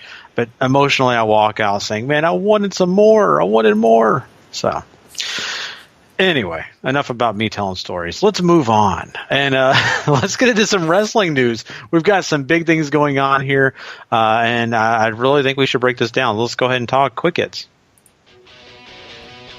It's time for wrestling news. Quick hits. Take it away, Gary. Alrighty, guys. Well, let's start this thing out by talking about some news that I really wish we didn't have to, because it is fairly sad. But if you had watched the Netflix show Glow, you may remember that they had a young lady on the show that was I'm trying to think, is she Polynesian? I can't remember what they were trying to say. But anyway, the actual person in Glow, that was the real life person, is Mount Fiji. And she was 60 years old, but she passed away. Mm-hmm. This is a sad deal. And you'll have to remind me of the girl on the Netflix show to kind of remind people. But, man, it's such a sad deal. The character that Mount Fiji is, or Mount Fiji, or however that they used it on the actual Glow television show back in the 80s, the actress or wrestler, however you want to portray her, her name was Emily Dole. She died 60 on Wednesday. This is very sad. The character that reflects her, or sort of her mirror on the Glow TV series that Netflix is producing, is Machu Picchu. Who I don't believe is really portrayed as Polynesian or anything like that, because she's not. She's just from a wrestling family and all this other stuff. This is how they shoehorned on Carlito and Brodus Clay onto the show. They were brothers. So this is very sad. It seemed very sudden. 60 these days, to me, is a little young to be kicking it. But I haven't read a cause of death or anything like that, but still, very, very sad. The Glow documentary that is also up on Netflix that talks about the actual show with the actresses, she seemed very pleasant. She seemed very nice person. So, absolute condolences to her family and all. This is very sad. Yeah, it is really, really sad, and thank you for covering me for a lot of that information. I wasn't prepared. My doc had already. I had to scroll back down to make sure I got the quick hits. I knew Mount Fuji. I know all that, but once again, you just mentioned that documentary that is about Glow on Netflix, and if you haven't seen it, people, go check it out. It's really interesting. Yeah. It's a really good show. But you get a chance to see Fiji in her state as of when that documentary was made, I think 2015, 2016, somewhere in that range. Mm-hmm. But she was in a nursing home. She was on oxygen. She overweight, just not in good health. And it's just something that she's dealt with for a long time, apparently. Mm-hmm. And when you see people in that situation, you know their lifestyle is not really good because they're not able to move, and lots of health complications come into play. So I hate to say that I didn't expect it, but you see that documentary and you kind of think to yourself, oh boy, she is nowhere in shape that she needs to be. And 60 years is too young. Yeah. That is way, way too young. And once again, this is about health complications, and we don't know exactly what health complication did her in. But I really feel bad for her family. This is just a sad deal because you could tell how sweet of a person she was, mm-hmm. and how much she loved wrestling or doing Glow and being a part of that family. And right. I know the entire Glow family is sad, and I really, really, hope that, things go right and her due diligence amongst the media and people talk about her and let the world know how great she is. I really hate to hear this. So, yeah. Well, let's move on to maybe some more interesting stuff that's not so sad, because that is just really a big bummer. We actually have 4 of the teams announced for this mixed challenge that's be coming up here.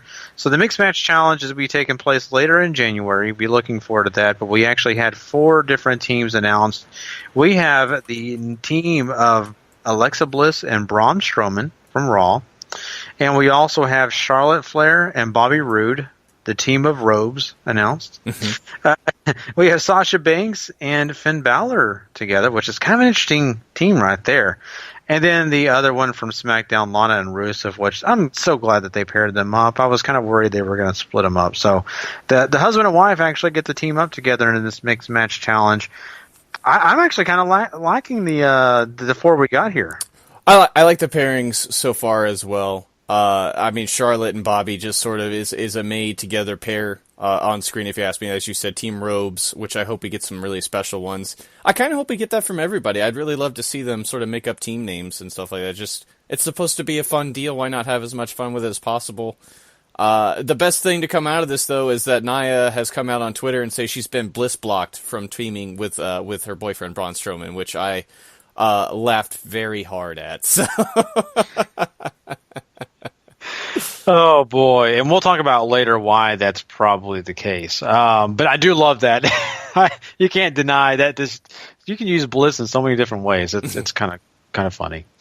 But yeah, you're right, and I really do hope the teams that we're going to get coming forward are just as good as these pairings, because I think they did an excellent job with these 4.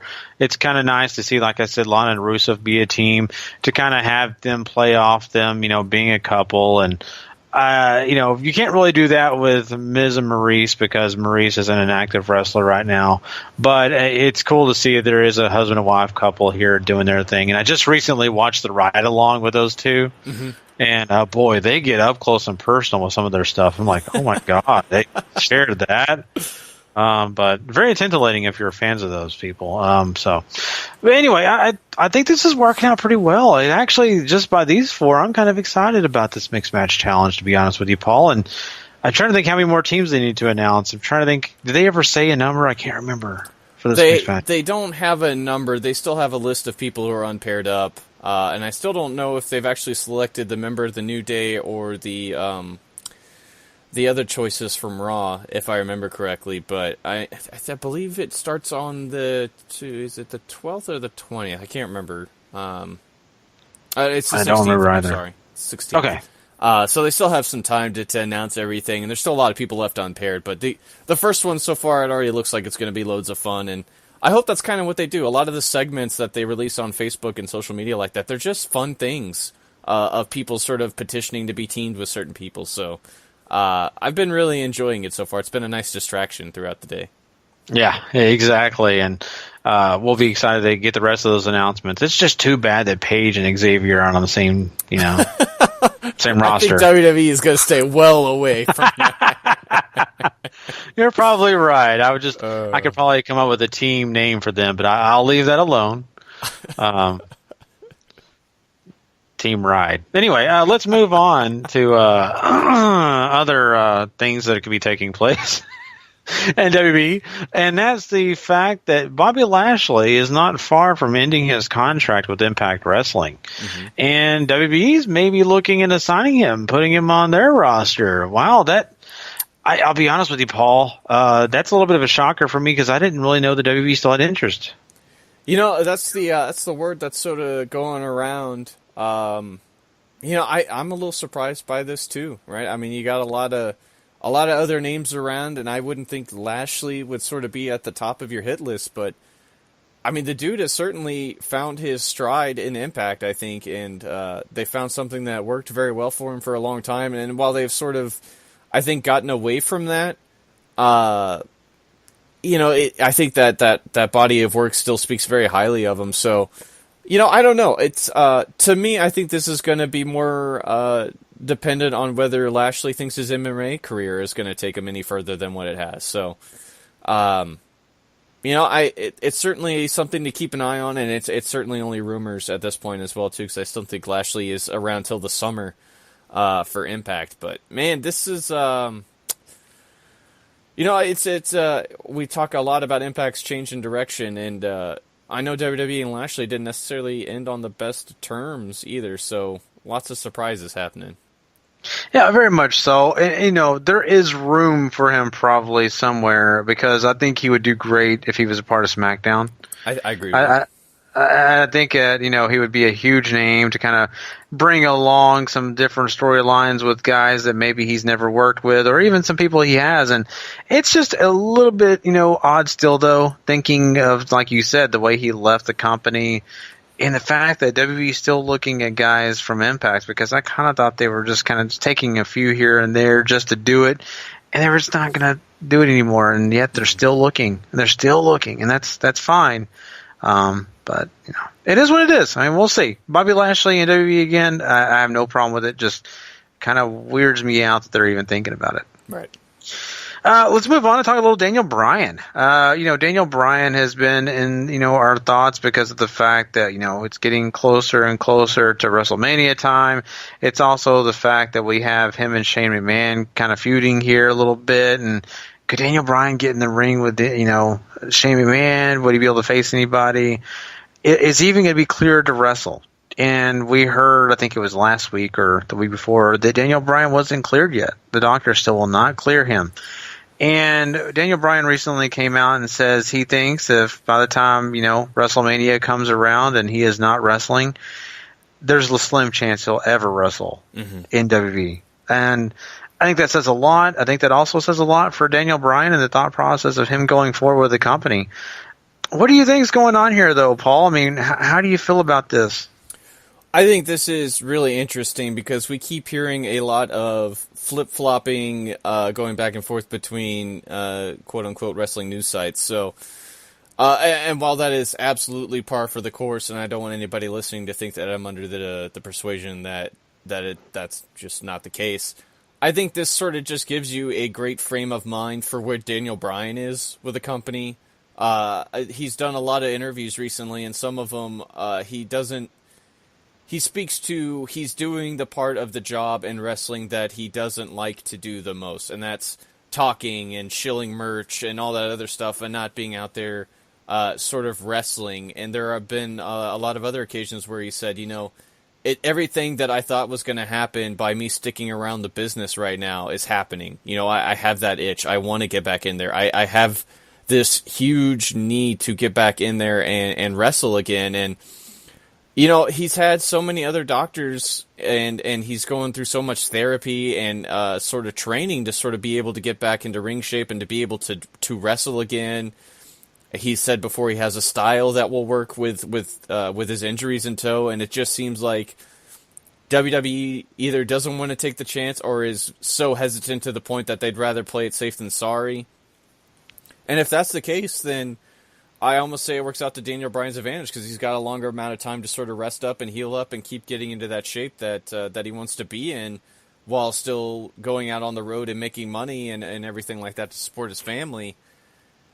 But WWE has to know that if they let him go, he's going to go out there and wrestle again, and it's not going to really matter how much money you offer him. If you want to keep him around and not have him go to the competition or have him go out there and start making somebody else a whole bunch of money for even a short period of time, the thought has got to cross your mind that maybe you put him back into the ring at some point.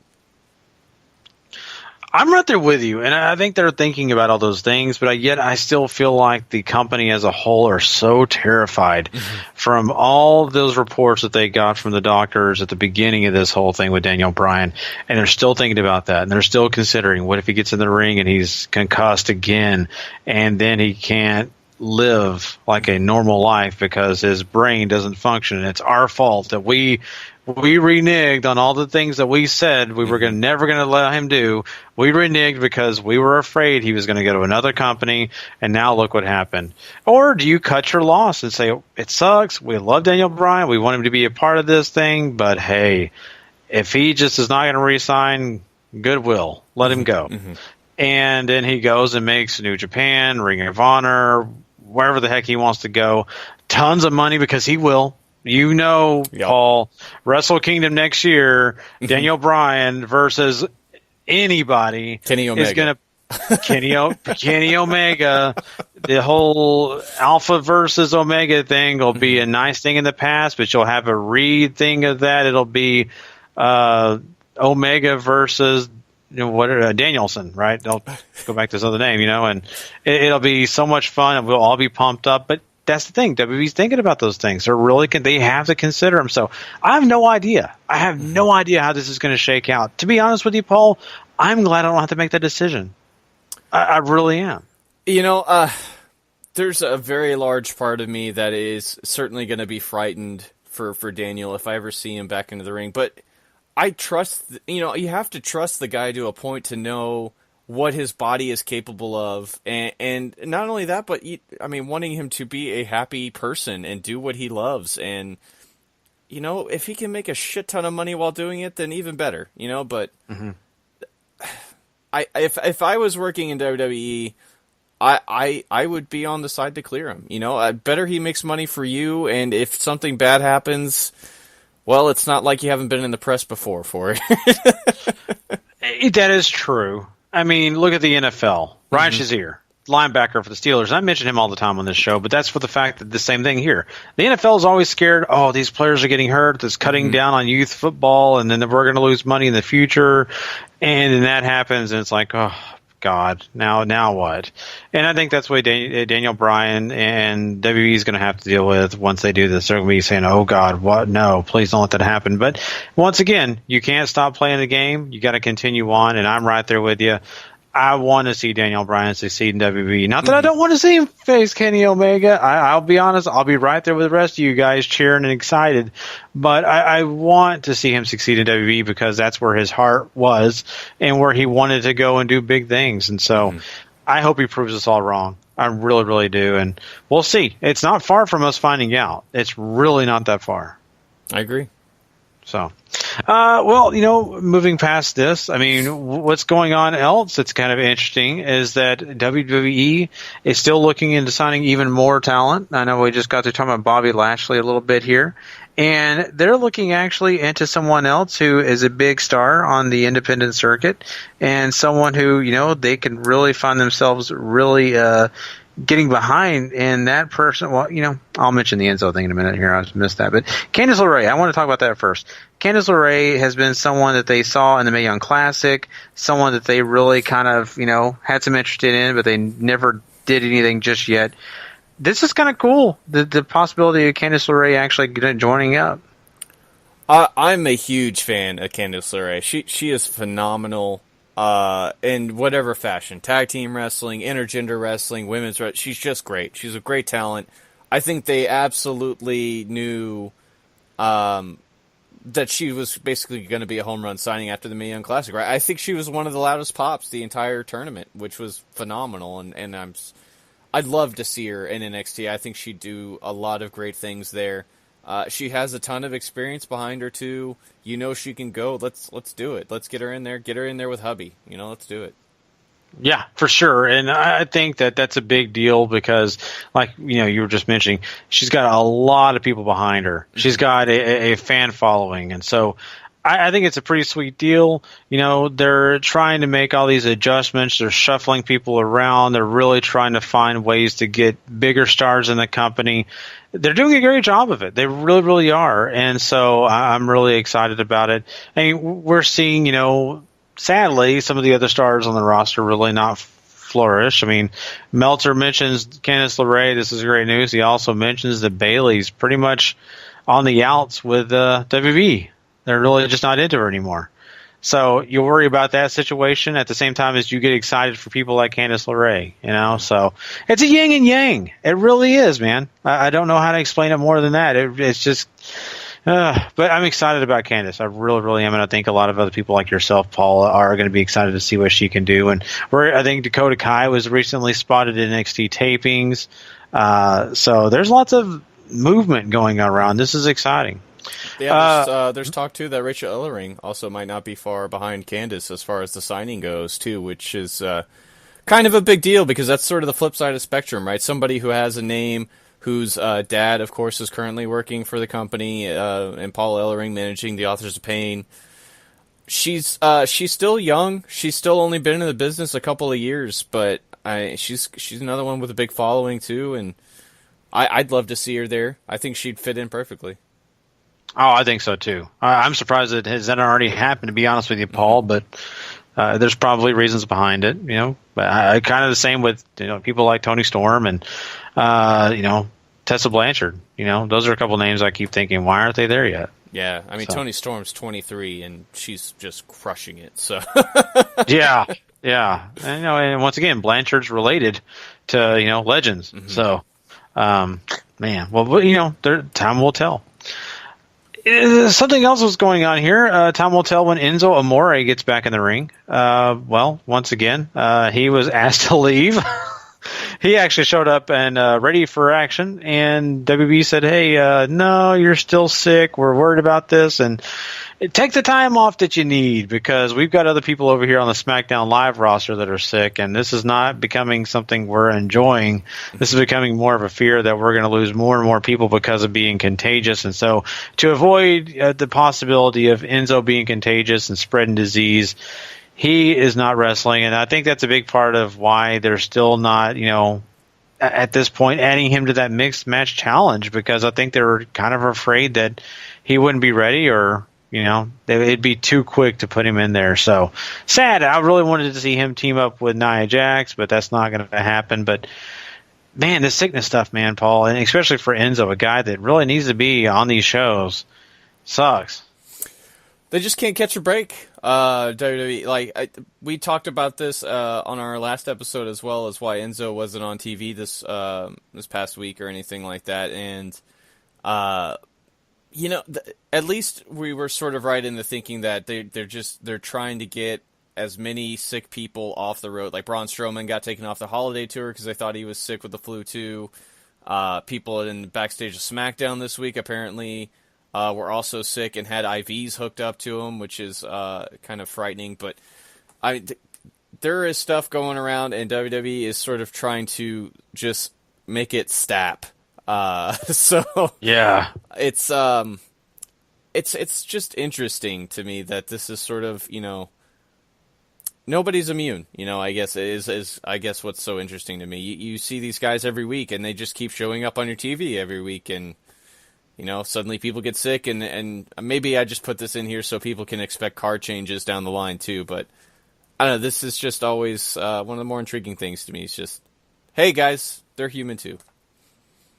They really are. Mm-hmm. And, I don't think a lot of times we can consider the fact these people have to deal with a lot of things we deal with, and we just kind of put them on this whole, imaginary pedestal of, right, hey, they're invincible. Mm-hmm. So to imagine a guy like Braun Strowman sitting on the toilet for 3 hours kind of makes you concerned, So makes you also think, he can do that. So I love the fact that he does that. Did you know that he does that app that shows everywhere he poops? He literally has that app.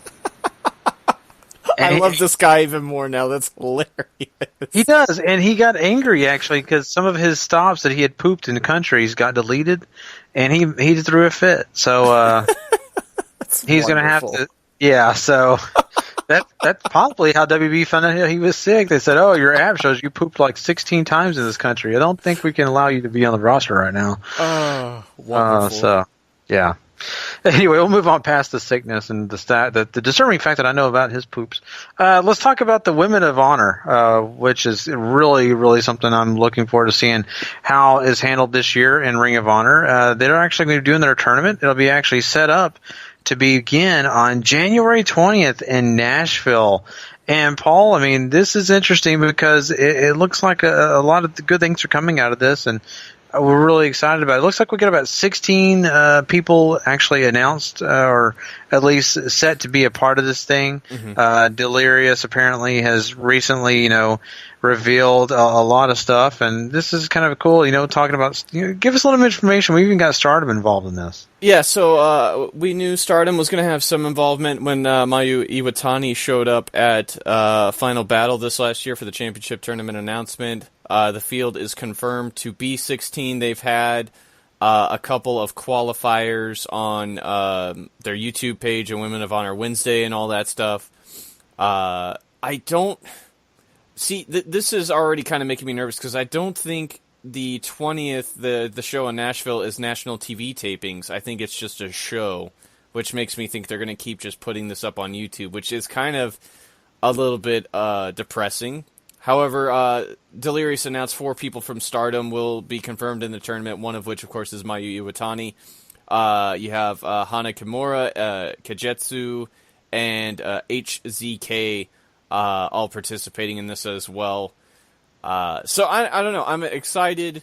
It seems like we're going to get a pretty wide breadth of competitors in this, not only from Stardom, but from local indies where Ring of Honor goes, as well as the usual Women of Honor contingent like Brandy Rhodes and Deonna Purrazzo and Kelly Klein and those ladies.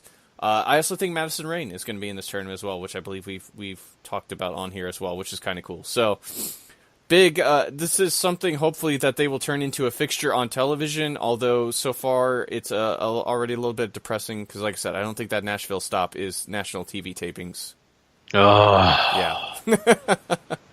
That's all I can say because that this needs to be on TV. Mm-hmm, mm-hmm, mm-hmm. I know I've talked about this in length, but I just it bums me out because these are the big matches that people need to see. These are the things that are going to hook people on that division.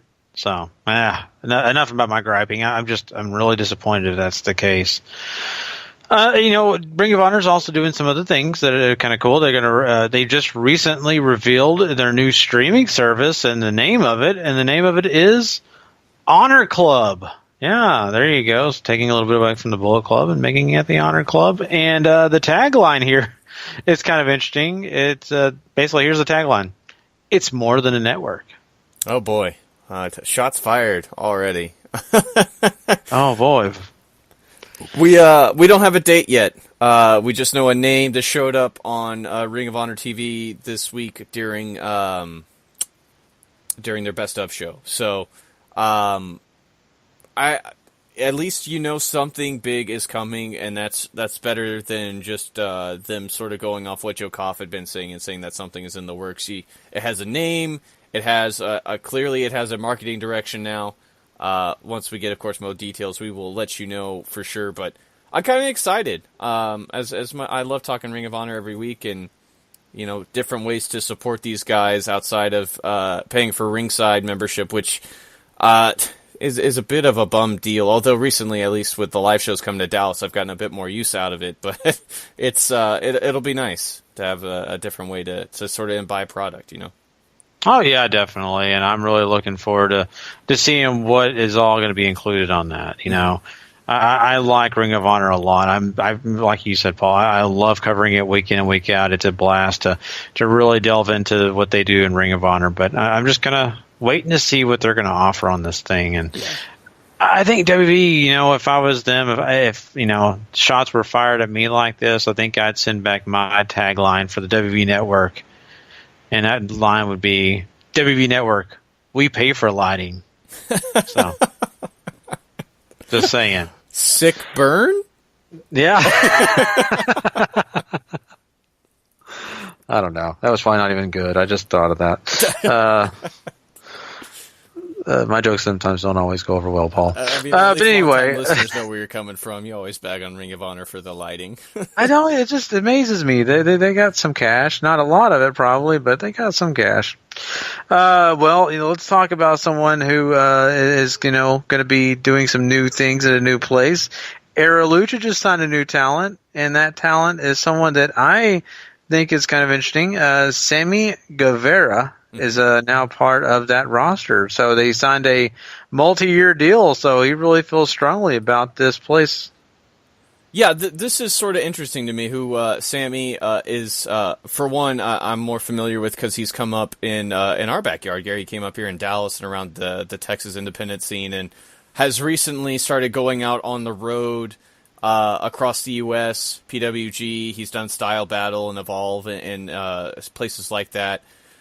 It's notable for that, too, because this is a young talent, somebody who has a lot to offer, especially if you're into flippies and stuff like that. But Aero Lucha sort of going out and making a signing like this, and it's not the star caliber, I think, is what I'm getting at, is that they're already looking towards the future, right? They're already...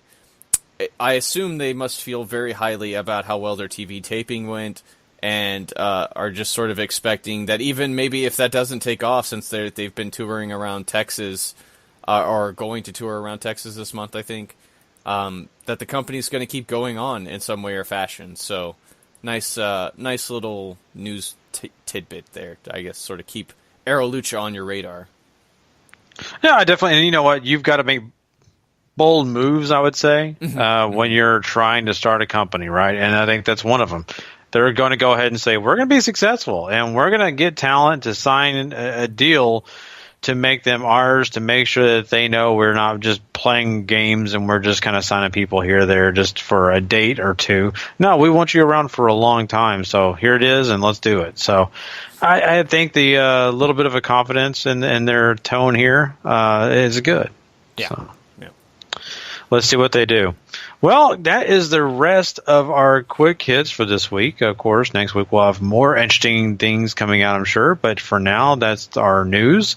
We are going to move on, though. We've got to talk a little Impact. That's right. Their TV tapings have begun for 2018. So let's jump into them, Paul.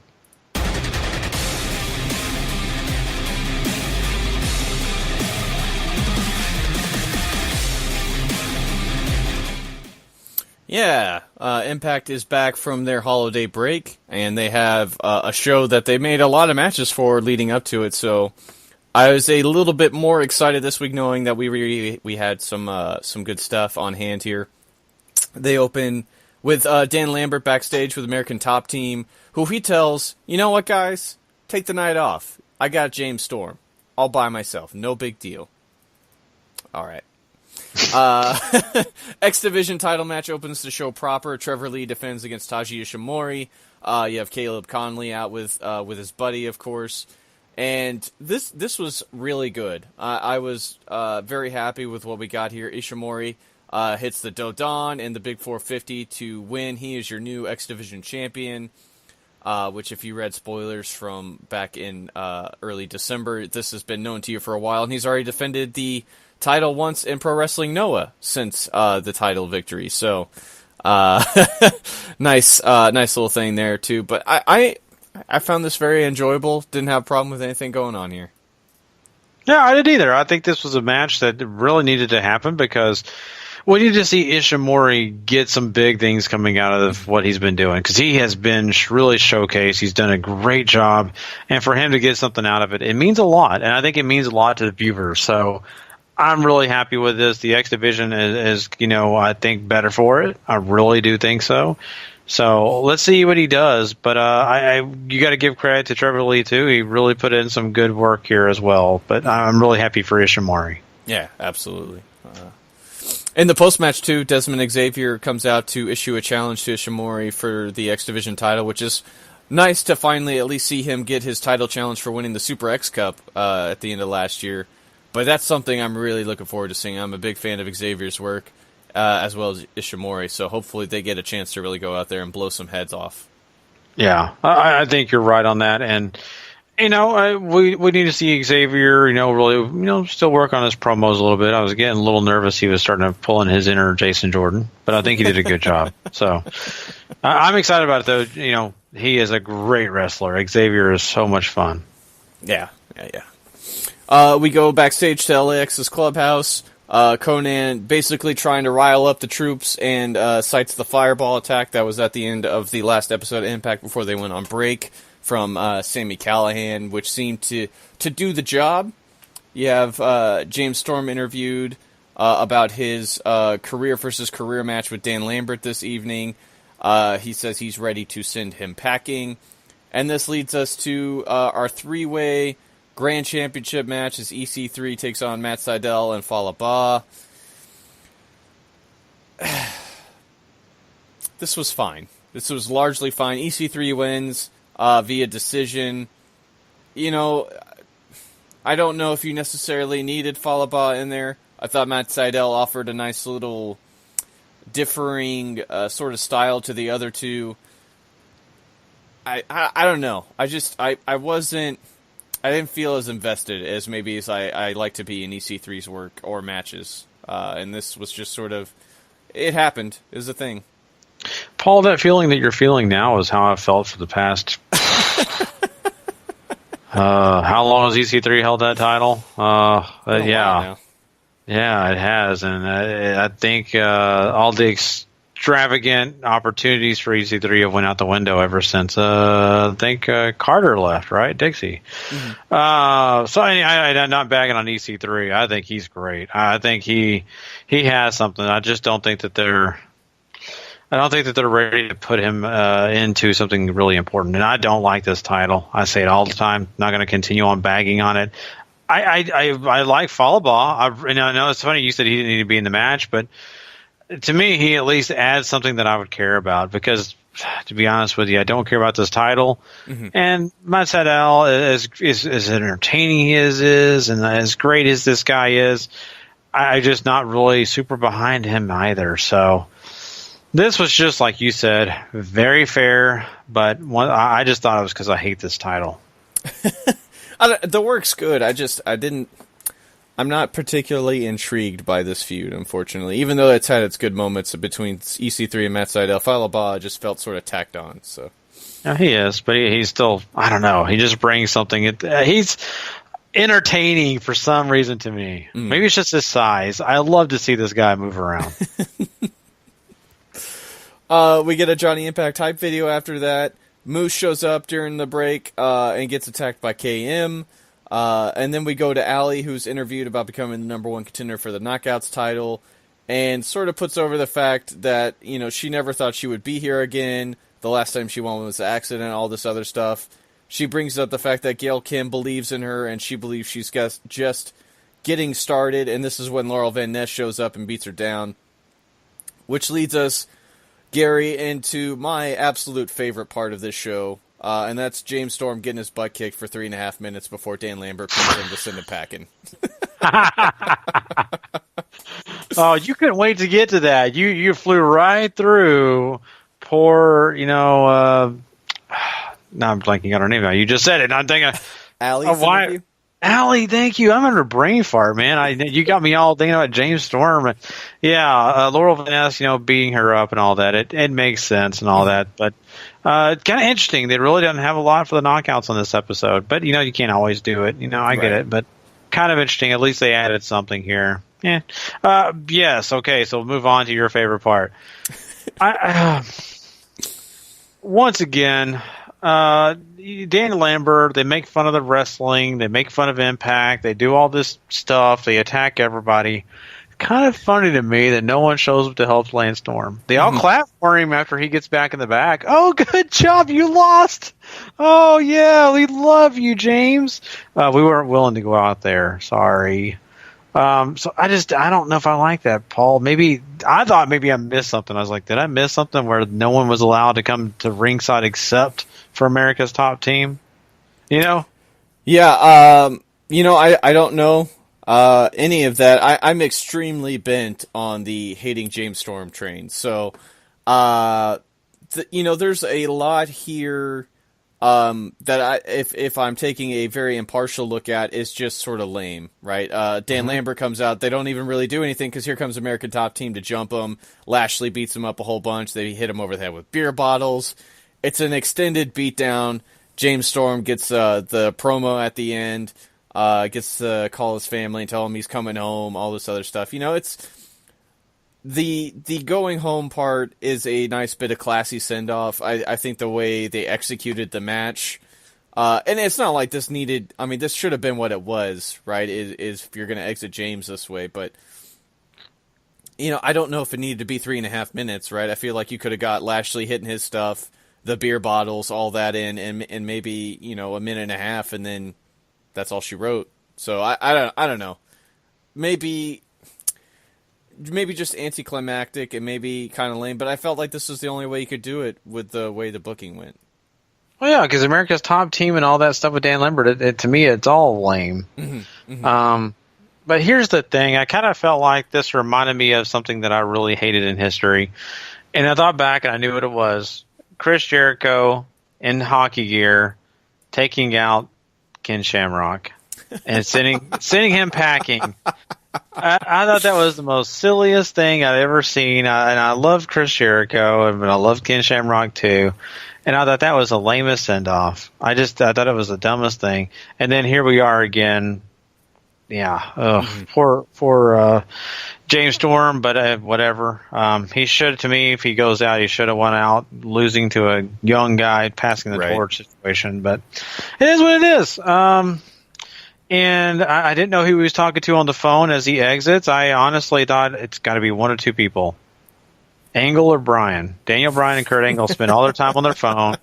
Probably talking, oh, no, it's his wife. Oh, okay, I get it. So, like you said, that was probably the classiest part of this whole thing. Yeah. We move on from that wonderful piece of television to another wonderful piece of television, which is a Park and Park video package, which I will go to my grave loving this.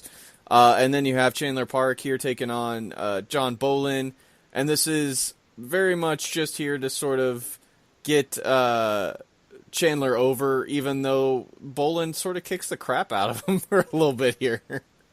I kind of like it, though, because Bolin looks serious. He's dangerous. He's doing everything he wants to do. And then the next thing you know, oh, wow, Park wins. So, hey, it's fine. I love the grandma thing, too. He yells at Joseph. Oh, that was so awesome. So, it's silly, but I think this is the right kind of silly. This isn't like what we got in the previous match. Mm-hmm. I think especially whenever you have just the Park characters in general now, they've been booked they're not wrestlers, right? They're just lawyers, and Chandler Park is sort of just here to help back up his brother, and I feel like this is going to go somewhere. I don't exactly know where, but it could, if Chandler Park if they go the alley route, like, I'm going to train to be a wrestler now and all this other stuff, then that could be fun, or if maybe if they tell the story of Abyss but through a different character or something like that, that could be fun. I don't know. But I'm willing to be open to the idea of where this is going to go, Yeah, just leave Allie's husband out of it. Mm-hmm. Yes, that would be preferable, yes. Yeah. We go backstage where Matt Sydal is complaining about how EC3 managed to escape with the title again, says that EC3 is scared of him, and he's going to figure out a way to win this title, abolish the rounds and the judges, which I'm sure, Gary, you stood up from your couch and just gave this man a round of applause. I did, but then I started thinking about who was saying it, and then I started realizing, well, of course Matt Sydal wants to get rid of judges. They're usually trying to put him in jail. So, come on, I get it. But yes, I'm right there with, thank you, Sydal. If you can make it happen, please do. We go to a match that was taped out at the WrestlePro event in New Jersey last year, where Eli Drake defended the global title against Alberto El Patron.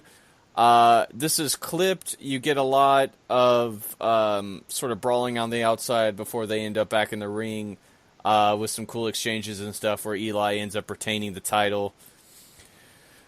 I think this might be one of the matches you maybe don't want to clip, but then again, I can't say I was super pumped up to see this or anything like that, so I was just kind of left feeling a little indifferent.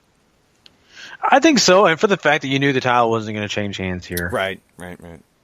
So I think it was kind of anticlimactic for that point. It's good to see these guys in the ring because of the fact that you want them to have a big presence. You also want to show that, hey, if you go in any promotion near you, you could get a chance to see these guys in your backyard too. Mm-hmm. So I think that's a good, strong point, but yet I just was not in love with it. It did fine. It did what it needed to do, but not in love with it. Right. We cut to Eli Drake working out with Adrian Adonis, where they're talking smack about Patron and sort of rub in the fact that Eli has his number, is still walking around with the gold, all that good stuff. And then we come to the main event. Impact Tag Team Championships on the line. LAX loses, they got to break up. OVE defending against those LAX cats. This is... I enjoyed myself. There's a lot of fun stuff going on in here. LAX comes out the victors and are your new champions once again. I finally felt like we got a pretty solid picture of what OVE can do in the ring, which I was very appreciative of. I'd also be okay with giving this feud a break, even though that's not going to happen because there's not a lot of other tag teams around for these guys to fight yet. So maybe work on doing that as well. Yeah, I'm right there with you. I was really entertained. I think that they did a great job of, showcasing both tag teams equally. Mm-hmm. I really felt like that, and I was really nervous that LAX was going to take the fall here. I really honestly was, because they have not really done a lot with LAX lately. Right. They just haven't. They've kind of took a peek, and then they are on their downfall. Mm-hmm. I think this is going in a upward fashion for them, though, because they got the victory here. Really happy to see that. It means a lot, especially if you're making LAX to be a babyface team. It means a lot, and so I think that they did a good job in giving all that out to the fans and really showcasing a pretty good main event. I'll be honest with you, I wasn't sure I would like this main event, but I walked away happy. Mm-hmm. Absolutely. And I walked away happy from this episode of Impact, even though there was some stuff I didn't care about. I enjoyed this 2 hours for the most part, so I'll take that to the bank. Yeah, and that's a good thing. When we walk away smiling after watching Impact, that's a positive for sure. So, well, there you go, guys. That is Impact for this week. And now we are going to do one last thing on this show. That's right. We have to crown a superstar of the week. Who is it going to be? You'll find out next. Superstar of the Week.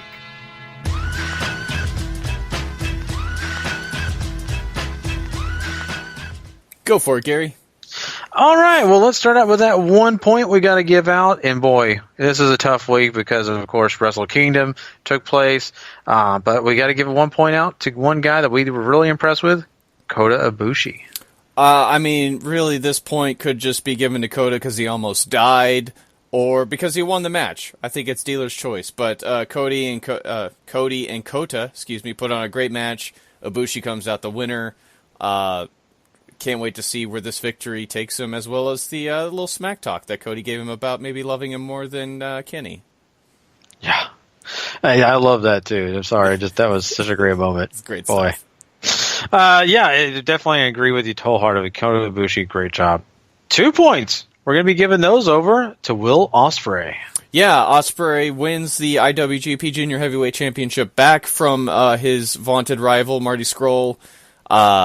And looks pretty darn good doing it. The whole match is sort of centered around him and his work, and can't wait to see what else they do with him this year. Yep, I'm right there with you, man. 3 points are going to be breaking this New Japan stuff, and we're going to give it to Roman Reigns. Yeah, I know, sure, some people probably out there worried that we're turning into Roman marks, but him and Joe put on one heck of a match on Raw. If you guys haven't seen that, go watch that. It's great stuff. Roman, of course, ends up retaining his Intercontinental Championship, but this is a well-deserved 3 points for a match that surprisingly hangs pretty well with some of the top class of Wrestle Kingdom this week. I'm right there with you, and I never thought that in a million years we'd have anybody from WB on our list this week. But right. If you listen to me and Paul in the Raw review, you heard me gush and gush about that match. Mm-hmm. So definitely well deserved. 3 points are going right to the right guy in Roman Reigns. 4 points are going to be going to none other than Okada. Me and Gary had a long talk about whether it was going to be Okada or Omega at the top, and we Okada and Naito was certainly marred, at least in our opinion, by maybe making the wrong choice as far as who comes out the winner and all that. You still can't take away Okada's incredible accomplishments or his dang near legendary wrestling skill at this point. He's just so good, but I feel like the match that we gave to 5 meant more. So Okada, unfortunately, falls down to the 4 spot. Yeah, like I said, this is almost the flip of a coin. Mm-hmm. It really is. And really, we're picking a few things out that we kind of feel like were hindrances, and, of course, things that really kind of make a case. We almost had to sit there and call a lawyer to make a good case for both these guys. We stayed away from it. Park. We had to save our money. Sorry, guys. But yes, Okada with 4 points. It's still a good point. 5 points, though, and the person that is crowned a Superstar of the Week, of course, with elimination, Omega. Man, me and Gary, I think, just enjoyed this match more, but not only from that, personal standpoint. I think this match, when you look at the entire card, I think in what #Alpha versus Omega did, what these guys brought to that show spanned something much larger than Okada's 9th title defense or, the insane amount of hard work they put into this match as well as putting it over and all the booking and everything like that. Like, to me, this felt like Omega and Jericho broke the door open for a lot of new fans, and I think that means a lot more in hindsight to Okada and Naito's terrific effort in the main event. Definitely. And, there's so many different factors here to kind of go into play, and I just think the extreme light that was shown on this match because of the power of it, the guys involved, Kenny Omega and Chris Jericho, it meant so much to New Japan. I think it meant so much to even New Japan World. Yeah. All this stuff. I think that subscription rate, when we see it, Paul, is going to be maybe not catastrophic, but I think it's definitely going to have a lot more numbers thrown at us than we usually see. So I think this match meant so much. I think it lived up to expectations in my book. So that's why I had to vote for that 5 points and for Kenny Omega to be crowned Superstar of the Week. So there you go. Well, congratulations to Kenny Omega. Congratulations to, a lot of those people over Wrestle Kingdom did a great job this week. And, of course, we had a lot of good things, if you ask me, Paul, in this week in wrestling. Really, really fun week. I think WWE had a few good things, but I think Impact even had a good week. And we just, overall, good stuff. I walk away pretty happy. Yeah, it's a great week for wrestling as far as watching matches and stuff like that goes. So you didn't really pick wrong, no matter what you watched. Exactly. Well, people, we appreciate you once again for joining us. This has been a ton of fun. It would have been a lot more fun with Sean. Right. It really bums me out. I'm still sitting here, but that's okay. Sean, he needs his rest, and I'm really hoping. I'm going to encourage him really to, if he, wants to take 5-10 minutes or whatever he wants to do. If he wants to do a little bit of talking about Wrestle Kingdom on Monday's show, we're going to do it. If him and Tom Reese want to get together and find a time to do a little mini Wrestle Kingdom podcast, I don't care. I just want to hear Sean's opinion. I want you guys to hear it too, because Sean knows this, New Japan. So let's hope he gets a chance to do that pretty soon here. And make sure you also go find a lot of the other hard work that Sean does on this network, and that is, of course, through W2Mnet.com. Go find a lot of the great stuff. Sean just recorded a Soccer to the Max show tonight. Part of the reason you probably passed out. And a lot of other things that Sean's doing over there. So go join that. Of course, Paul and I, of course, are all over that place too. W2Mnet.com doesn't just bring out wrestling. It's got video games, sports, and, of course, entertainment. So you make sure you go out and check that website out. Give some big love to 411mania.com, and the last word on ProWrestling.com is while you're at it. Both of them are great supporters of ours, so we want to support them. So help us do that.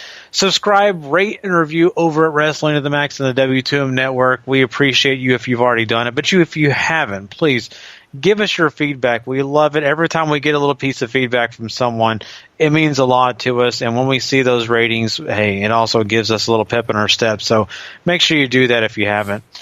And that's it. It's kind of weird to say this, but we are done. I know we had a packed show. I can't believe we flew through this thing. It feels like we just had 5 minutes, even though it was probably 2 hours. Yep. But yeah, there you go. So saying that, I'm going to let Paul go on and watch New Year's Dash, and we will get on and see you guys later. Until then, peace. Have a good one, guys.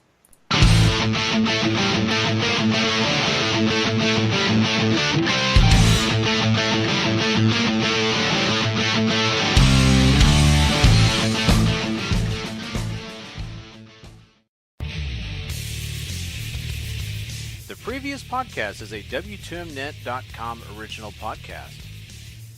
For more great content like this, go to W2Mnet.com for the worlds of wrestling, video games, entertainment, and sports.